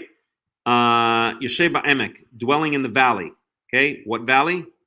I assume it's probably talking about the Rift Valley between the Judean hills, or the central mountains, the central mountainous region, and the that Rift Valley that goes from the Kinneret to the Dead Sea to the Red Sea. Okay, so you're not going to go there. Tomorrow you're gonna turn around and you're gonna travel. You're gonna make yourselves travel through the wilderness towards the Sea of Reeds. Okay, so we're changing directions. Okay, you people are. That's it. I'm calling it off. You people are not going to go up into the land of Israel. Okay. Okay. Any questions? Any comments so far? Anybody? No? All right, so let's go on. I'm going to go for about another, I don't know, half an hour or so, and then it's getting late, so we're going to stop. Okay. Maybe I'll go into express mode here. I think I will, okay? Meaning I'm just going to read through the Hebrew. I'll give a quick translation, and I'll give some minor commentary here and there, okay? So Yahweh spoke to Moses and Aaron, saying, Ad matai la'ida ha-ra'ah hazot asher hema malinim alai et tlunot b'nei Yisrael asher hema malinim alai shamati. Okay. Ad matai la'ida ha-ra'ah hazot asher hema malinim alai. Okay. How much longer? Until when? For this evil congregation, who they are complaining against me. Okay. Et tlunot b'nei Israel asher hema malinim alai shamati. Okay. Shall I have to listen to the complaints of the children of Israel who are complaining against me? Okay. Verse 28. Emor alehem. Say to them, Hi ani. Here we go. When you see this, Hi ani, as I live, right? That means that's it, right? This means that this is it. This is an absolute swear. Yahweh is swearing in his own name. As I live, Ne'um, Yahweh declares Yahweh, Im lok asher dibartem be'oznai ken aselechem. Lest that lok asher dibartem, lest not, hold on. Im lo kasher, if not as you have spoken in my ears, so I should do to you. In other words, okay, if that which you've spoken in my ears, I don't do to you, then I am not the eternal God. Okay, and since I am the eternal God, what you spoke in my ears, I'm going to do to you. Well, what did the Israelites speak in their ears? Well, let's find it. Where was that again? One second.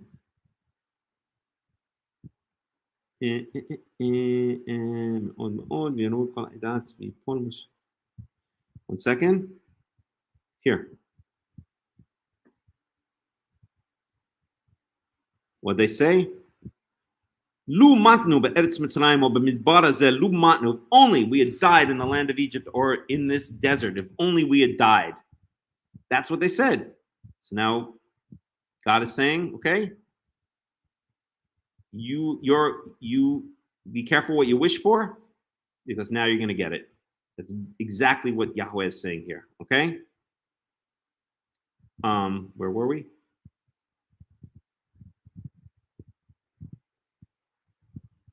Right? If I don't bring to them what they've spoken, then I am not Hai Yahweh, then I am not the eternal Yah, and then I am not the eternal God. Okay, I do not live eternally. I do not exist eternally. Okay, what they say? If only we died in this desert. Okay, במדבר הזה יפלו פגריכם לכל פיקודיכם לכל מספרכם מבין 20 שנה ומעלה אשר חלינותם עליי. Okay, well, let's just break this down a little bit. Okay, so, okay, as I live, okay, if I don't do to you what you said, what came out of your own mouths, but midbar hazeh yiplu figrechem, your corpses will fall in this desert. In other words, you wanted, if only we would die in this desert, okay, your wish is my command. Now you're going to die in this desert. That's what I swear to you. Okay, I'm going to bring back your words on your own head. Okay, in this desert you will die. Your corpses will fall. Okay, lechol pikudechem, lechol misparchem, miben 20 shana mimala asher elinotem alai, and all of your, well, pikudechem is referring back to the census counting, right? Pakad, right? All of your ranks, or I guess all of those who were assessed by the census, right? This is referring back to Numbers chapter 1 when the census was taken. It's the same language that was used. Okay, pikudechem means your numbering or your accounting. Okay, all those who were counted for. Okay, lechol misparchem, according to all of your numbers. Okay, miben 20 shana umala, miben 20. Oops, just pressed on this. Miben, oh shoot. What did I do? Miben 20 shana umala asher halinutam alai, from 20 years of age and older, who complained against me. Now this is very interesting. Let's look at this. Let's go back to Numbers chapter 1.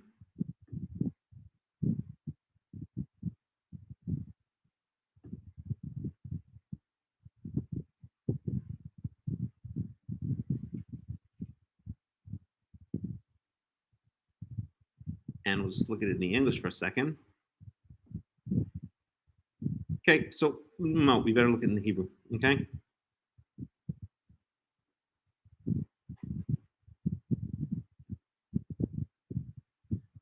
We'll look at it in English. Okay. In verse 2, take a census of the whole Israelite community by their clans and families, listing every man by name one by one. You and Aaron, this is Numbers chapter 1, verse 3. You and Aaron are to count according to the. Hold on, we have some cat issues here. Hey. Outside. Everybody out. Show on, go on. Okay. You and Aaron are to count according to their divisions all the men of Israel, who are 20 years old or more and able to serve in the army. Well, look what we're saying here, okay? your corpses will fall in the desert.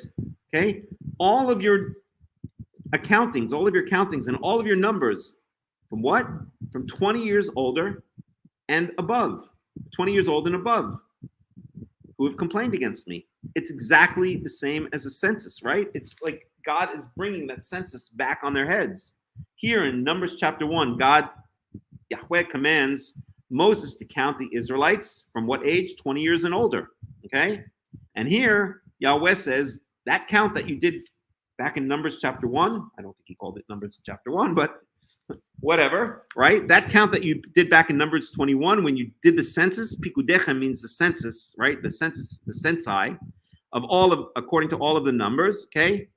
That census that you did back in Numbers chapter 1, where you did a census of all the people 20 years of age and older, now, those people that you counted, they're going to die in the desert because you spoke and said, if only we would just die, if only we'd died in the desert, okay? Now you're going to get your wish, and I'm going to use the very count that I told you to do in Numbers chapter 1 to count the people who are going to go out into the army. That count is now going to be used.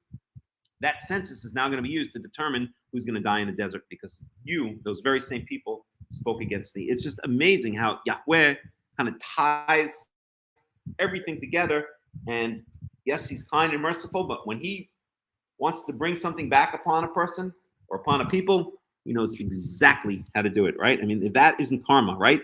It's almost like they had to dig their own graves, right? I think the rabbis have some stupid midrash about them digging their own graves and going into the graves, and I don't want to get into that nonsense. But at any rate, so this is Yahweh bringing the Israelites' own actions or their own census, which was supposed to be for the good.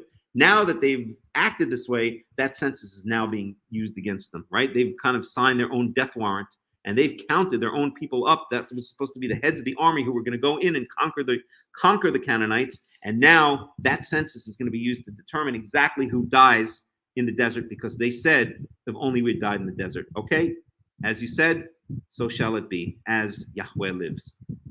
Okay, so let's go on. Lest you come into the land, right? Again, we have this phraseology of lest. This is the way swears are expressed, right? As I live, if you come into the land, okay, lest you come into the land. Meaning, if you come into the land, that proves that I don't live, that I am not the living God. And since I am the living God, that means you ain't coming into the land. All right? That's really what it means. Okay? God is swearing on his own existence. It's like maybe in modern parlance when someone says, swear on your mother's life, okay, or swear on your mother's grave that such and such, right? That's the way that in our generation we might express such a thing, right? It's a solemn swear, meaning it's the real thing, right? But here it's even more so. The phraseology is, as I live, lest such and such happens, okay? Meaning that if such and such happens, then I don't live, okay? That would prove that I don't live. And since that ain't gonna happen, the thing that I just swore is definitely gonna happen, okay?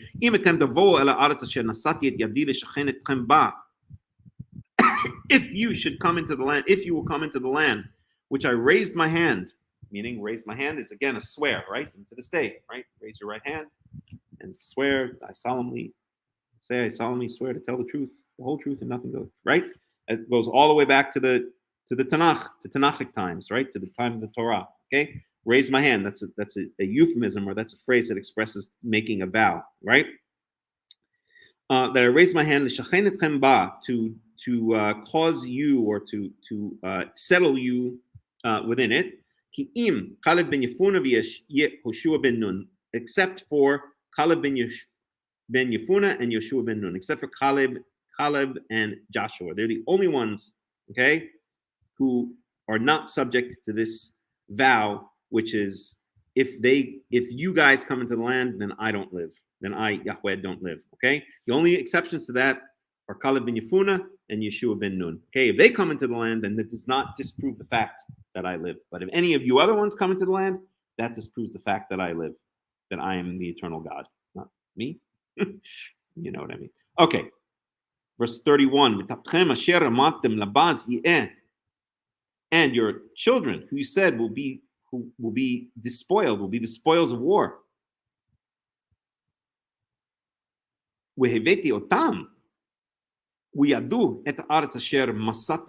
They, I will bring them into the land, okay? Or I will bring them, and they will know the land which you have despised, okay, which you have rejected, okay? So where did they say this? Okay, so again, this is Yahweh. I mean, this is the rabbis like to call it midah keneged midah. It's karma, right? This is Yahweh, bringing the karma back on the Israelites. Be careful what you wish for, because it may just come true, right? So where did the Israelites say that? Let's find it here. Verse 3, Numbers 14:3. Why is Yahweh going to bring us, or why does Yahweh bring us to this land? To die by the sword, to fall by the sword, and our wives and our children, will be the spoils of war. Isn't it better for us to return to Egypt, right? So this is exactly what the Israelites say. Our wives and our children will be the spoils of war, right? Okay? And then Yahweh here brings that back upon their heads. Where were we? All the way down here.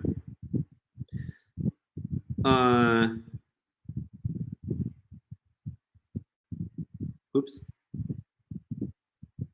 Here, okay? And your children, who you said will be the spoils of war, they are the ones I will bring, and they will know the land which you have despised, that which you have rejected. Okay?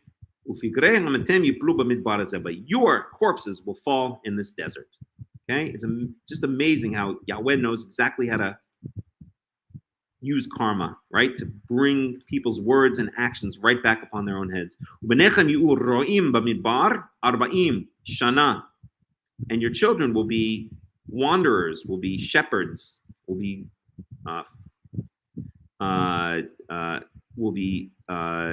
grazing in the desert. 40 shana, for 40 years. And they will be the ones to bear your, literally your, how would you translate znut again? Like your promiscuity. Here they translate as infidelity, right? But promiscuity, right? Common theme or common analogy in the Torah that that when Israel or when any nation rejects, well, let's stick with Israel. When Israel rejects it's God, when Israel rejects Yahweh, it's almost as if they're being like a married woman that goes out and sleeps with other men, right? Besides their husband. Yahweh is likened to their husband, and they are likened to the wife. And when they reject Yahweh, then it's as if they're going out and sleeping around. And that's exactly what this says here. Nasu et znutchem. Okay, they will bear your promiscuity. They will bear your let's see, what's an even harsher word? Your fornications, your promiscuity. They translate it here as infidelity. Okay, let's go with infidelity or promiscuity. Okay, your children are the ones who are going to bear your promiscuity for the next 40 years. Oh, it doesn't say it 40. Yeah, it does say, right? They will. Okay, so let's just translate this again. Verse 33. And your children will graze in the desert, right? Right? They're going to be like sheep grazing in the desert. 40 years. And they will be the ones to suffer, to bear your promiscuity, suffer for your promiscuity, until the very last of your corpses falls in the desert. I'm adding the word falls, but again, just to make it flow. Okay. Verse 34. And again, here we go with the karma, right? According to the number of days which you explored the land, 40 Yom Shana, 40 days, right? The spies went to spy out the land for 40 days. Yom Lishana, 1 day per year. Yom Lishana, 1 day per year, 1 day per year. That's again the Torah's way. That's repetition of a phrase. That's the Torah's way of saying 1 day for each year. Okay, 1 day per year, 1 day per year. Right? It's saying 1 day is a year, 1 day is a year, and so on and so forth. Pisu et avanotechem. You shall bear your iniquity. Arba'im shana for 40 years. V'yadatem et tnu'ati, and you shall know my anger or my rejection. Okay. So for the 40 days that the spies spied out, or that the explorers explored the land of Israel, I'm not sure I like the word spies. For the 40 days that the explorers explored the land of Israel, 1 year for each of those days, 40 years, you will be grazing in the desert until the last of your corpses falls in the desert. As you said, better we should die in this desert, so you will die in the desert. As you said about your children, they will be the spoils of war if we go up into the land. Well, no, they won't be the spoils of the war. They're the ones who are going to see the land, because you rejected it. Okay? Ani Yahweh, I am Yahweh, right? So God is saying, I am Yahweh. He's emphasizing once again exactly who he is, right? As I live, it's the same kind of phrase, right? Or that same kind of expression. Dibati im lo zot aseh. Okay? Ani Yahweh dibati. I, Yahweh, have spoken. Im lo zot aseh, l'chol ha'edah hara azot no'adim alai b'midbar hazeh yitamu v'sham yamutu. Okay? Im lo zot, yeah. Yes, it's the same concept here. I am Yahweh. I, Yahweh, have spoken. Okay? Im lo zot aseh. Okay? So again, this is saying, if this, it literally says, I, Yahweh, have spoken. If this I shall not do to all of this evil congregation who have congregated, or who have mobbed, who have gathered against me in this desert, itamu, that they will be finished off, and there they will die. Okay. In other words, if this doesn't happen, then I, Yahweh, have not spoken. All right. Same kind of phrase again. Okay. Hi Yahweh, Ani Yahweh. Okay. If this doesn't come true, then I am not Yahweh. Okay. He's swearing on his own name. Okay. We swear on Yahweh's name when we take an oath. Yahweh, who does he swear on? No other God besides him. He's at the top of the hierarchy. He swears on his own name. But the real understanding is, okay, as I am Yahweh, then this will happen. Meaning, if this does not happen, I'm not Yahweh. Okay. What was that? What's that song? Oh God, wait a second. That's in Hebrew, so it won't matter. I won't be able to play it. Okay.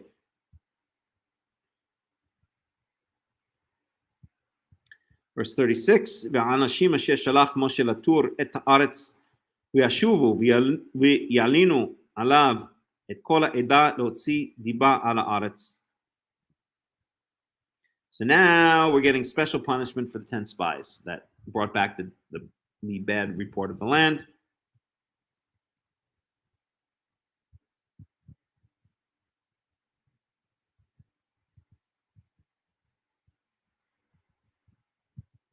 One second.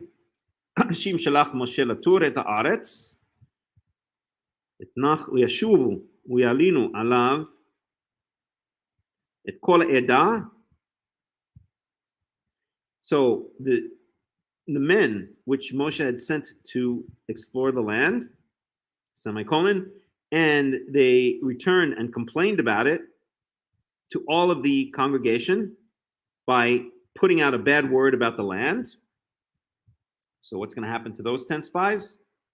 Yamutu ha'anashim mutzi'ei dibat ha'aretz ha'ra'a mimagefa lifnei Yahweh. All of those men died. All of the men who had spoken a bad word about dibat ha'aretz ha'ra'a, who had spoken a bad word about the land, died in a plague before Yahweh. In other words, basically instant death. ויהושע בן נון וכלב בן יפונה חיו מן האנשים ההם ההולכים לתור את הארץ. But Joshua, the son of Nun, and Caleb, the son of Yefuna, remained alive from among those men that had gone to explore the land. וידבר משה אל את הדברים האלה אל כל בני ישראל, יתאבלו העם מאוד. And Moshe spoke all of these words. In other words,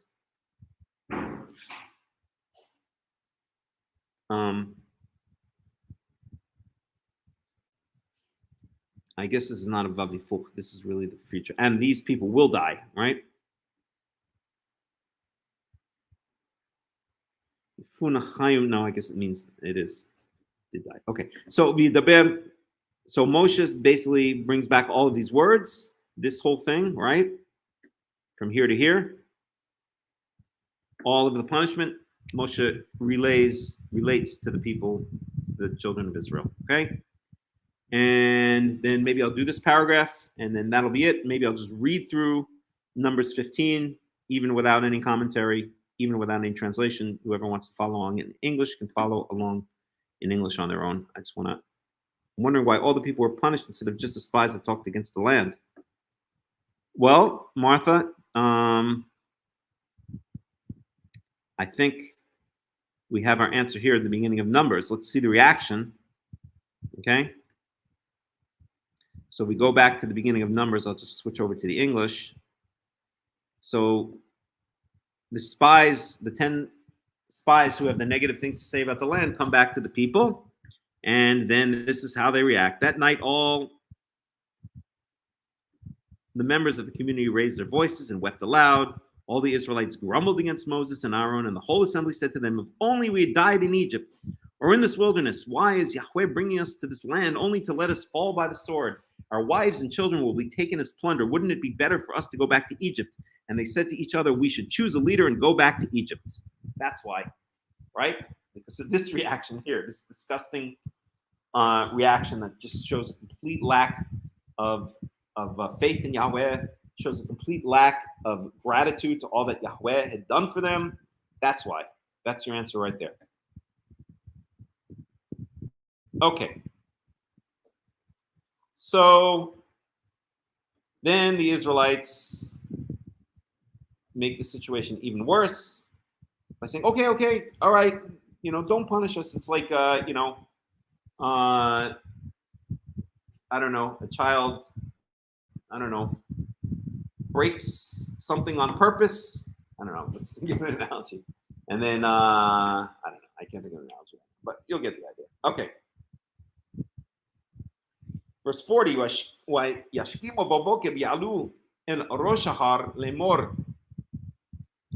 Hinenu ba'alinu el hamakom asher amar Yahweh ki chatanu. So they got up early in the morning, meaning the children of Israel, the ones who had just been punished with 40 years of wandering the desert, and they went up to the beginning of the hill country, lemor, hinenu, and they said, here we are, wa'alinu el hamakom asher amar. And we will go up, or we have gone up to the place which Yahweh has, Asher Amar Yahweh Ki Chatanu, to the place which Yahweh has said, because we have sinned, right? So they're like, no, we're going to go up, we'll go conquer the land. Too late, too little, too late, right? Verse 41, Yomer Moshe, and so Moses said to them, Lama zeh atem ovrim et pi Yahweh v'yi lo titzlach. Why are you transgressing the word of Yahweh? This will not be successful. Okay, this is not going to end well for you. Okay, translate in some modern parlance. Okay, it's not going to be. You're not going to be successful. Okay, it's too little, too late. Yahweh, it's over, guys. It's over. Okay, the story's over. Okay, if you wanted to go up to the land, that was before. Now the chapter's closed. Yahweh already took an oath. I, Yahweh, quote unquote, Yahweh already took an oath in my name that you people are not even going to see the land and you're not going to enter the land. Okay? Don't even bother. Too little, too late. It's all over. This chapter's closed. Move on. Okay? Al ta'alu ki en Yahweh bikirбechem. Do not go up. Okay? Don't go up into the hill country. Ki en Yahweh bikirбechem, because Yahweh is not in your midst, is not among you. Velo tinelchu lifnei oivechem. Okay? Lest, or in order that you don't be defeated or be struck down before your enemies. Verse Verse 43. Ki amar leki wa kina'ani sham lifnechem. Because the Amalekites and the Canaanites are there before you. Because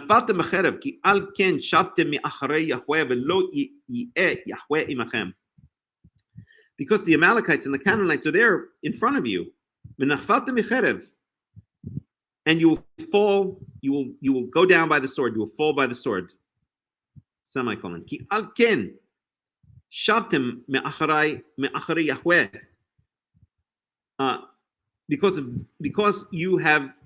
you turn back away from Yahweh, you turn back against Yahweh, right?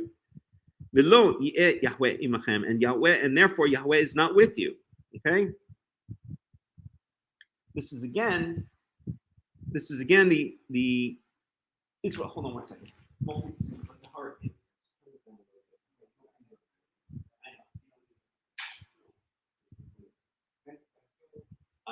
Let's just sit. You won't. Okay. So basically, again, this is Yahweh bringing the Israelites' sin back upon their head, right? Because the complaint of Yahweh against the Israelites is that, you complain, you forgot that I was with you, so you didn't remember that I'm with you. So okay, now I'm not with you. Okay, if you go up, I'm not going to be with you. Okay. Ya'apilu la'alot in Rosh Har. Ya'apilu, that's kind of I don't even know if this word appears anywhere else in the Tanakh. Let's see.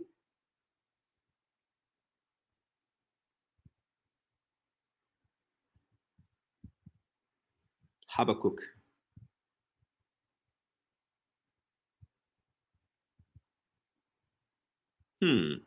Yeah. From Ophalim, which means a tumor or a hemorrhoid. That's what I thought it was related to. Which is replaced in the Kri with Techorim. So swell.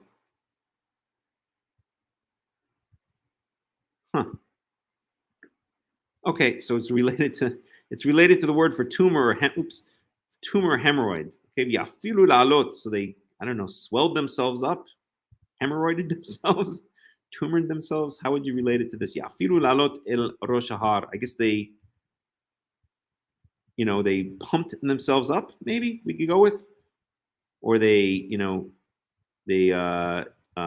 inflated their own, I don't know, when you swell yourself up with pride, they incorrectly swelled themselves up with pride to go up to or with hope maybe, to go up to the beginning of the hill country. But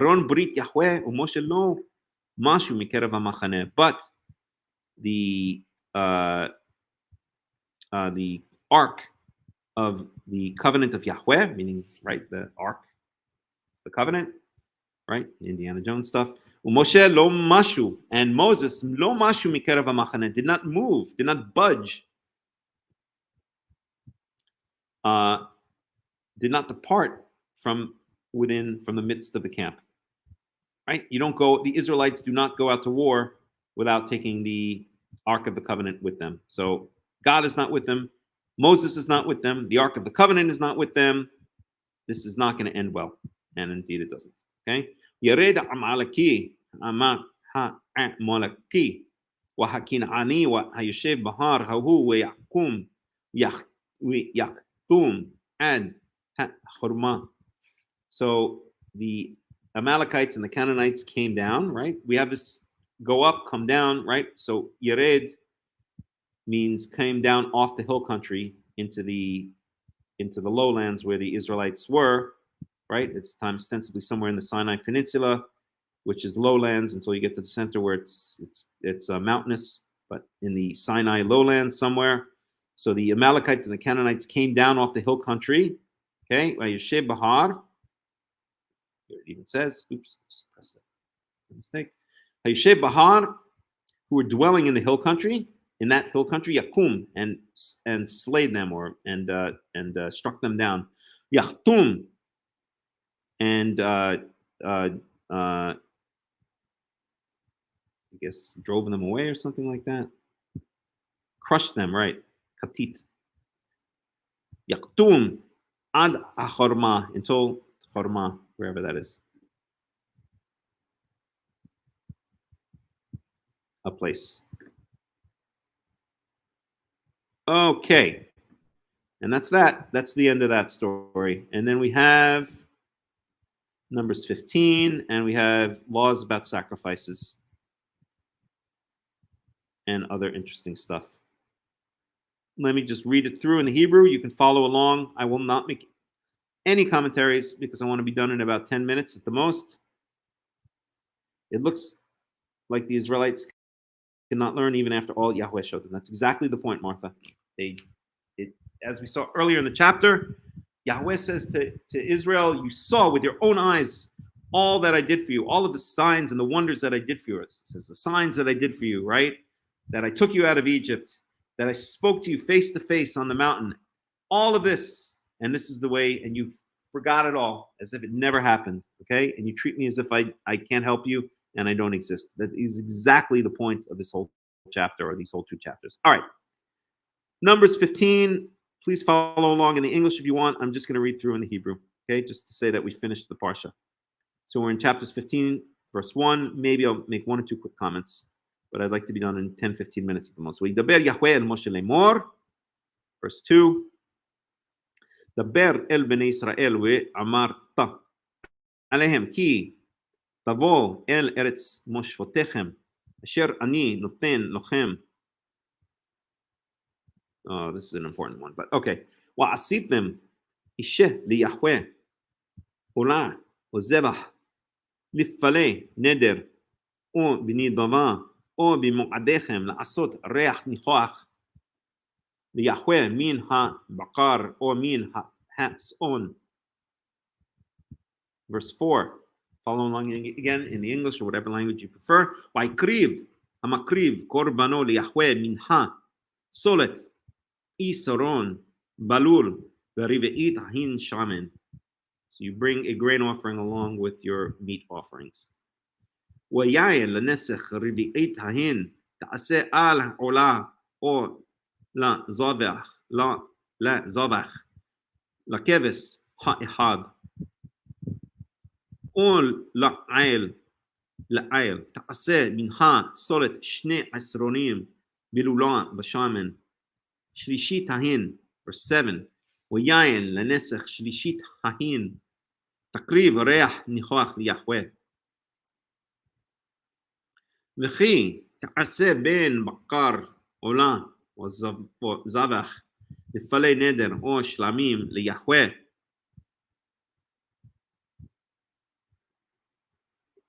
ויקריב על בן הבקר מנחה סולת 13 Malul Bashem and Hatzi Hahin. So these are just these are the grain and libation wine offerings that are supposed to be brought with various types of meat sacrifices. Verse 10. Uyayin takriv unenesich Hatzi Hahin ishe reach nichoch Yahweh. ככה יעשה לשור האחד או לעיל האחד או לשא בכבשים או בעזים. Verse 12. כמספר אשר תעשו ככה תעשו לאחד כמספרם. כל האזרח יעשה ככה את אלה להקריב אישה ריח ניחוח ליהוה.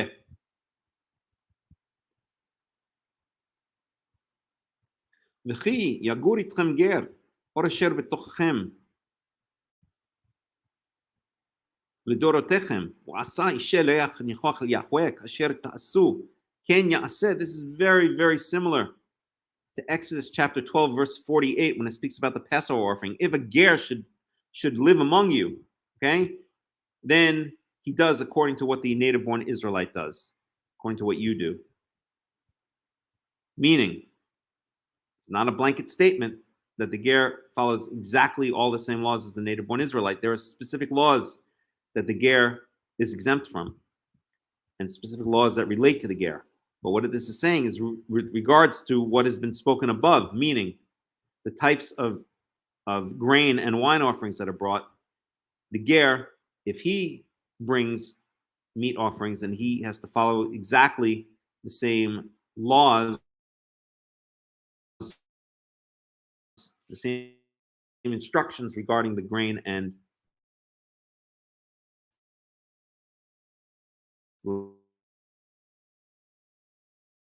libation offerings that the native-born Israelite does.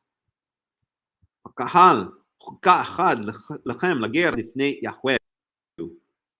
the convert, for the ger that dwells, one law for you and for the ger who dwells among you, or who dwells.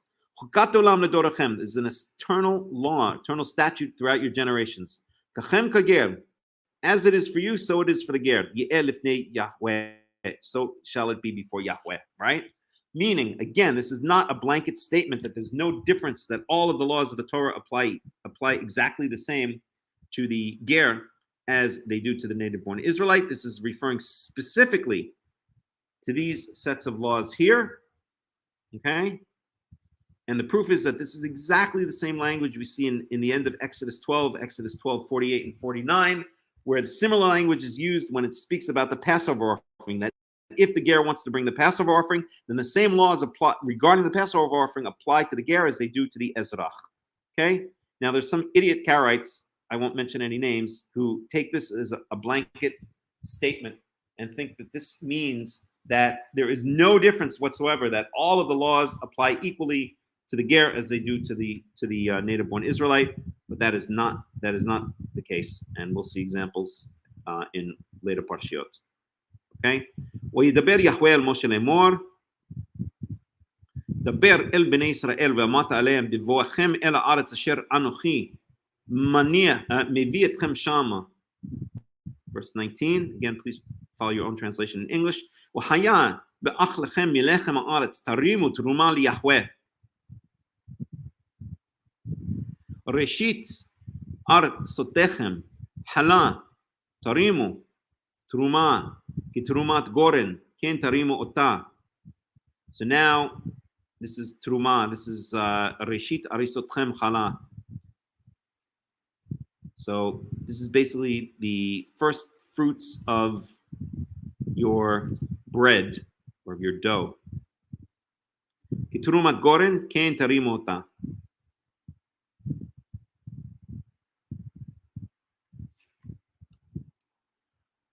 Interesting, but we just don't have time for it. So I think what this means is, okay, you're supposed to bring a trumat goren. Goren is the threshing floor. It's where the grains, the wheat grains, the barley and the wheat grains are extracted from the plants, right? Separating the wheat from the chaff. And these wheat seeds, these barley seeds, you bring the first fruits as an offering to Yahweh. And I believe what this is saying here is this doesn't only apply just to the seeds that you collect from the threshing floor, right? The wheat and barley seeds, barley and wheat seeds that you collect from the threshing floor. But now you're going to take those seeds, and at a certain point you're going to grind them into flour, and then you're going to add water to that flour, and I guess perhaps leavening agent as well as the implication here, okay? And when you do that, that's like the first bread you make of the season, okay? And you take an offering from this first bread you make of the season, and you bring it as a first fruits offering to Yahweh. So it's not just the grains that you collect off the floor, but once you turn that grain into bread, okay, that first bread, or at least the first dough that you make, you also bring a first fruits offering, a first fruits offering of that as well. First fruits in quotes, that's just what it's called. So from the first fruits, from the first of your dough, here they translate as ground meal. Okay, you should give to Yahweh as a how much? Okay, maybe I'll go one more paragraph. Tishgu from shki'ah, from בשוגג, ולא תעשו את כל המצוות האלה אשר דיבר יהוה אל משה, את כל אשר ציווה יהוה אליכם ביד משה מן היום אשר ציווה יהוה והלאה לדורותיכם. So this is talking about unintentional sins, as it says up above. Numbers 15 verse 24, והיה אם עיני העדה נעשתה בשגגה, ועשו כל העדה פר בין בקר אחד לעולה לריח נוח ליהוה ומנחתו ונזקו כמשפט ושעיר עזים אחד לחטאת. Okay, so if the I think this is if the entire congregation unintentionally commits some kind of sin, right? So I don't know. There's a new shipment of cholent, and it turns out that that by mistake the labels got mixed up, and it turns out that it's pig cholent, which probably has happened in more yeshivas than we can count. So now you're eating pig cholent for Shabbos, and this has been a mistake. You know, the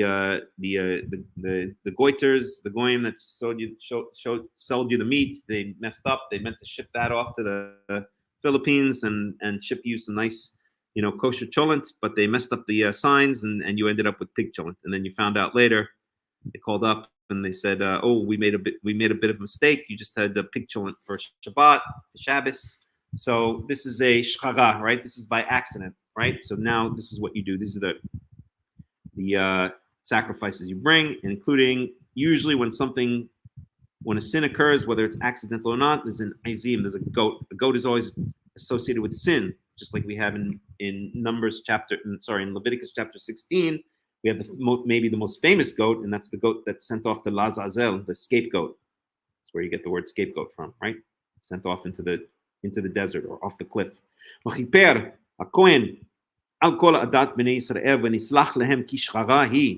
Okay, so it was an accident, not the end of the world.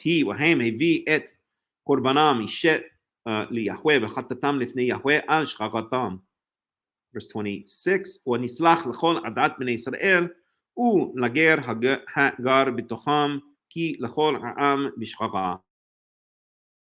right, so basically what this is saying is, listen, you have to bring a couple of sacrifices. You have to do a couple of Hail Marys. No Hail Marys, please. But at the end of the day, this was an accident. So, and now this is an individual sins by accident.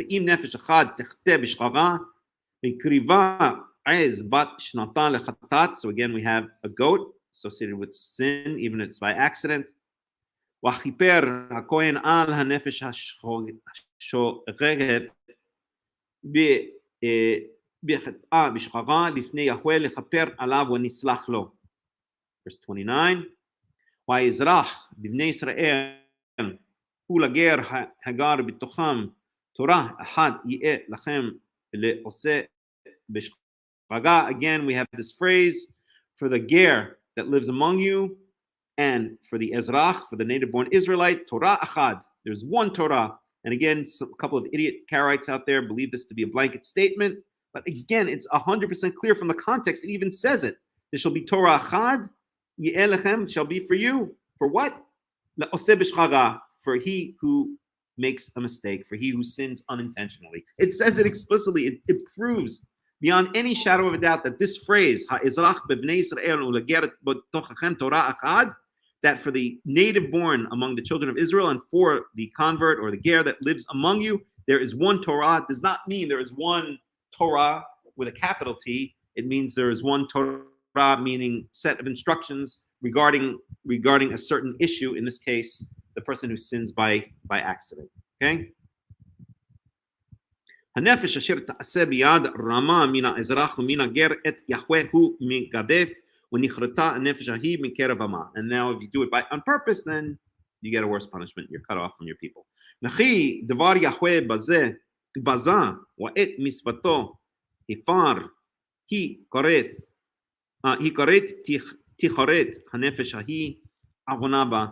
Okay, he certainly will be cut off. Repetition. And then we get to the Sabbath breaker. Oh boy, careful. Do not, whatever you do, people, do not rip toilet paper on the Shabbat, or else this will be your fate. Why? So this is the mikoshesh etzim, the wood gatherer, person gathering wood on Shabbat. Please notice one important thing. Gathering wood is hard work. It's not just, oh, I, wrote my phone number down on Shabbat. Gathering wood is hard work. If you've ever camped out and you've had to gather wood, or if you've ever had to gather firewood as the winter was coming, you know how hard work it is, right? So this guy's doing that on the Shabbat. This is not just like some, not like a, I don't know, redoing his shoelaces on his shoes. This is hard labor. So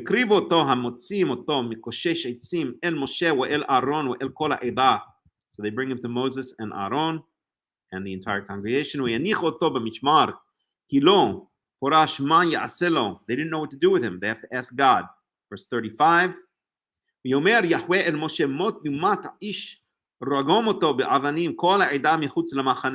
him outside of the camp and stone him to death. ויוציא אותו כל העדה אל מחוץ למחנה וירגמו אותו באבנים וימות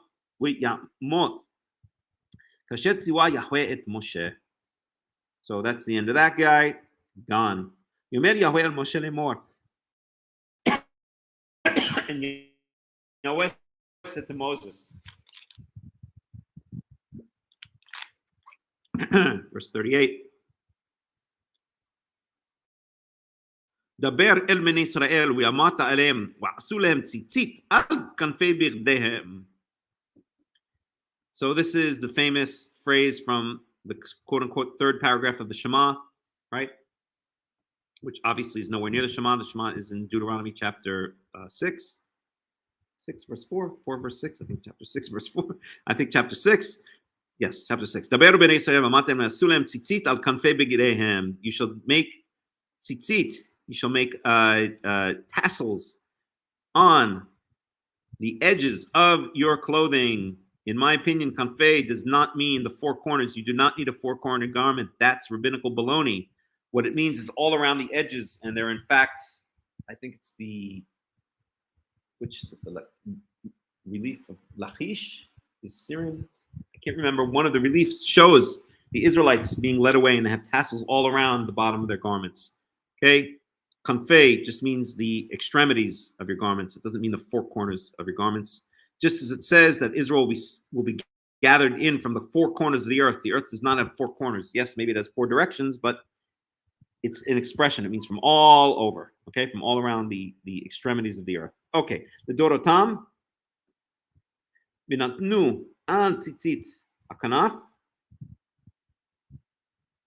Petit techelet. So on the tassels of the edge of the garment, you shall put a string of tchelet, of sky blue. Vayalachem letzitzit, uritem oto uzchatem et kol mitzvot Yahweh, v'asitem otam v'lo taturu acharei levavchem v'acharei nechem asher otem zonim acharehem. So you're supposed to look at what? Uritem oto. Okay? It doesn't say Letzitzit, it doesn't say Ritem Ota, it says Ritem Oto, which I guess could mean the whole kit and caboodle, but in my opinion means it's referring to the Petit Techelet. It's the Petit Techelet that you're supposed to look at, Ritem Oto, the Petil. This is masculine, Oto means look at him. Petil is a masculine word, so you look at what? The Petit Techelet. If you do not have that Petit Techelet, if you don't have the blue, the Techelet, the sky blue string, then you are not fulfilling this mitzvah. V'schatem et kol mitzvot Yahweh. Asitem otam v'lo taturu acharei levavchem v'acharei nechem asher etem zonim acharechem. Okay, again we have this language of taturu. Okay, wander off. It's the same word as we saw in the past two chapters of exploring or spying out the land. Okay, Here it means wander off, after your hearts and after your eyes. And then we have the language of atem zonim achareim, that you are whoring afterwards, right? That same language that when you do not follow, when you wander off the path and do not follow the commandments of Yahweh, it's as if you're sleeping around. You're being promiscuous with other gods, with other philosophies, with other nations, right? We see this analogy throughout the Tanakh, that when Israel wanders away from Yahweh, they're likened to a whore. They're likened to a prostitute or to a promiscuous woman who is sleeping around, who is married to one man. In this case, it's Israel that's married to Yahweh, but yet sleeps around with men that are not her husband. Verse 40.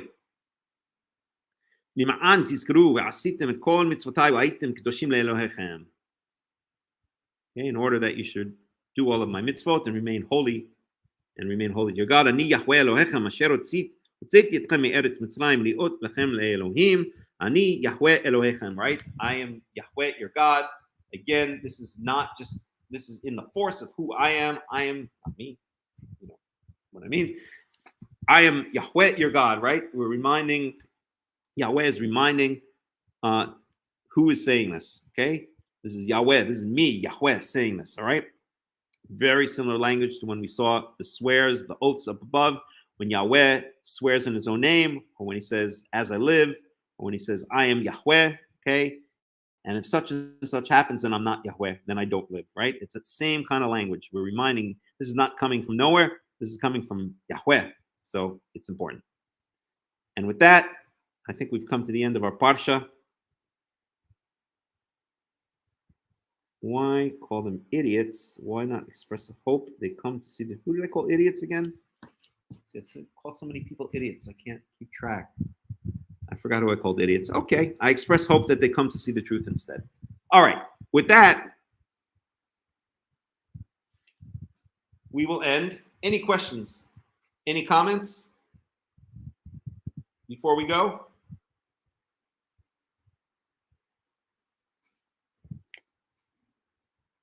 Anybody?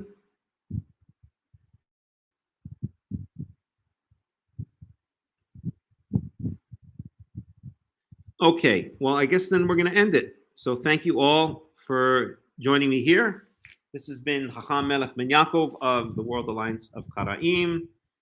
Make sure you visit us at our website, worldallianceofqara'im.org, and you can also visit www.karaiteinsights.org. That's my personal site. And I mean, not my personal site, like, I'm not posting pictures of my, the lunch I ate, meaning my Karaite site. So that's that. Thank you all for joining us. We'll go out with some music, and I wish you all a Shabbat Shalom and a Shavua Tov. Shabbat Shalom and Shavua Tov.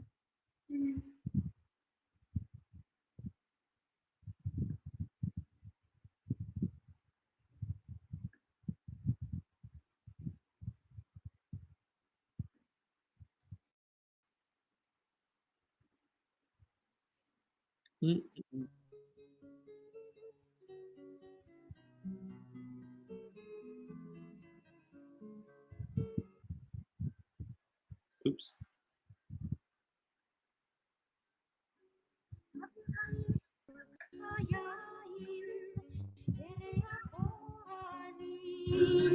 ניסע ברוח הערביים עם כל פעמונים ובתרדמת אילן ואבן שבויה בחלומה העיר אשר בדד יושבת ובליבה חומה ירושלים של זהב ושל נחושת ושל אור הלא לכל שירייך אני כינור ירושלים של זהב ושל נחושת ושל אור הלא לכל שירייך אני כינור איך יבשו בורות המים, כיכר השוק ריקה, ואין פוקדת הר הבית, לעיר העם. ובמערות אשר בסלע מהלילות רוחות ואין יורד אל ים המלח בדרך יריחו ירושלים של זהב ושל נחושת ושל אור הלא לכל שירייך אני כינור ירושלים של זהב ושל נחושת ושל אור הלא לכל שירייך אני כינור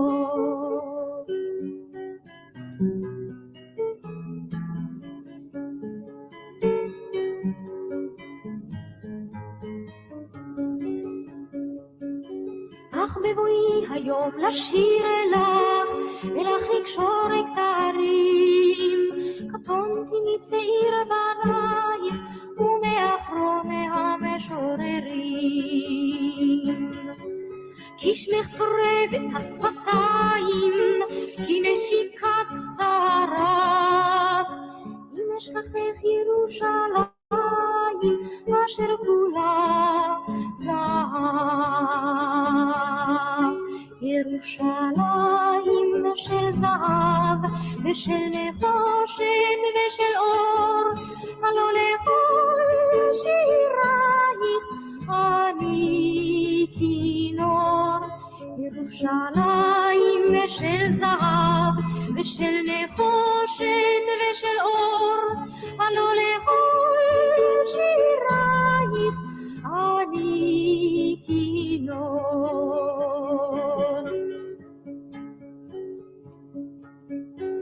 חזרנו אל בורות המים לשוק ולכיכר שופר קורא בהר הבית בעיר העתיקה ובמערות אשר בסלע אלפי שמשות זורחות נשוב נרד אל ים המלח בדרך יריחו ירושלים של זהב ושל נחושת ושל אור הלא לכל שירייך אני כינור ירושלים של זהב ושל נחושת ושל אור הלא לכל שירייך אני כינור כינור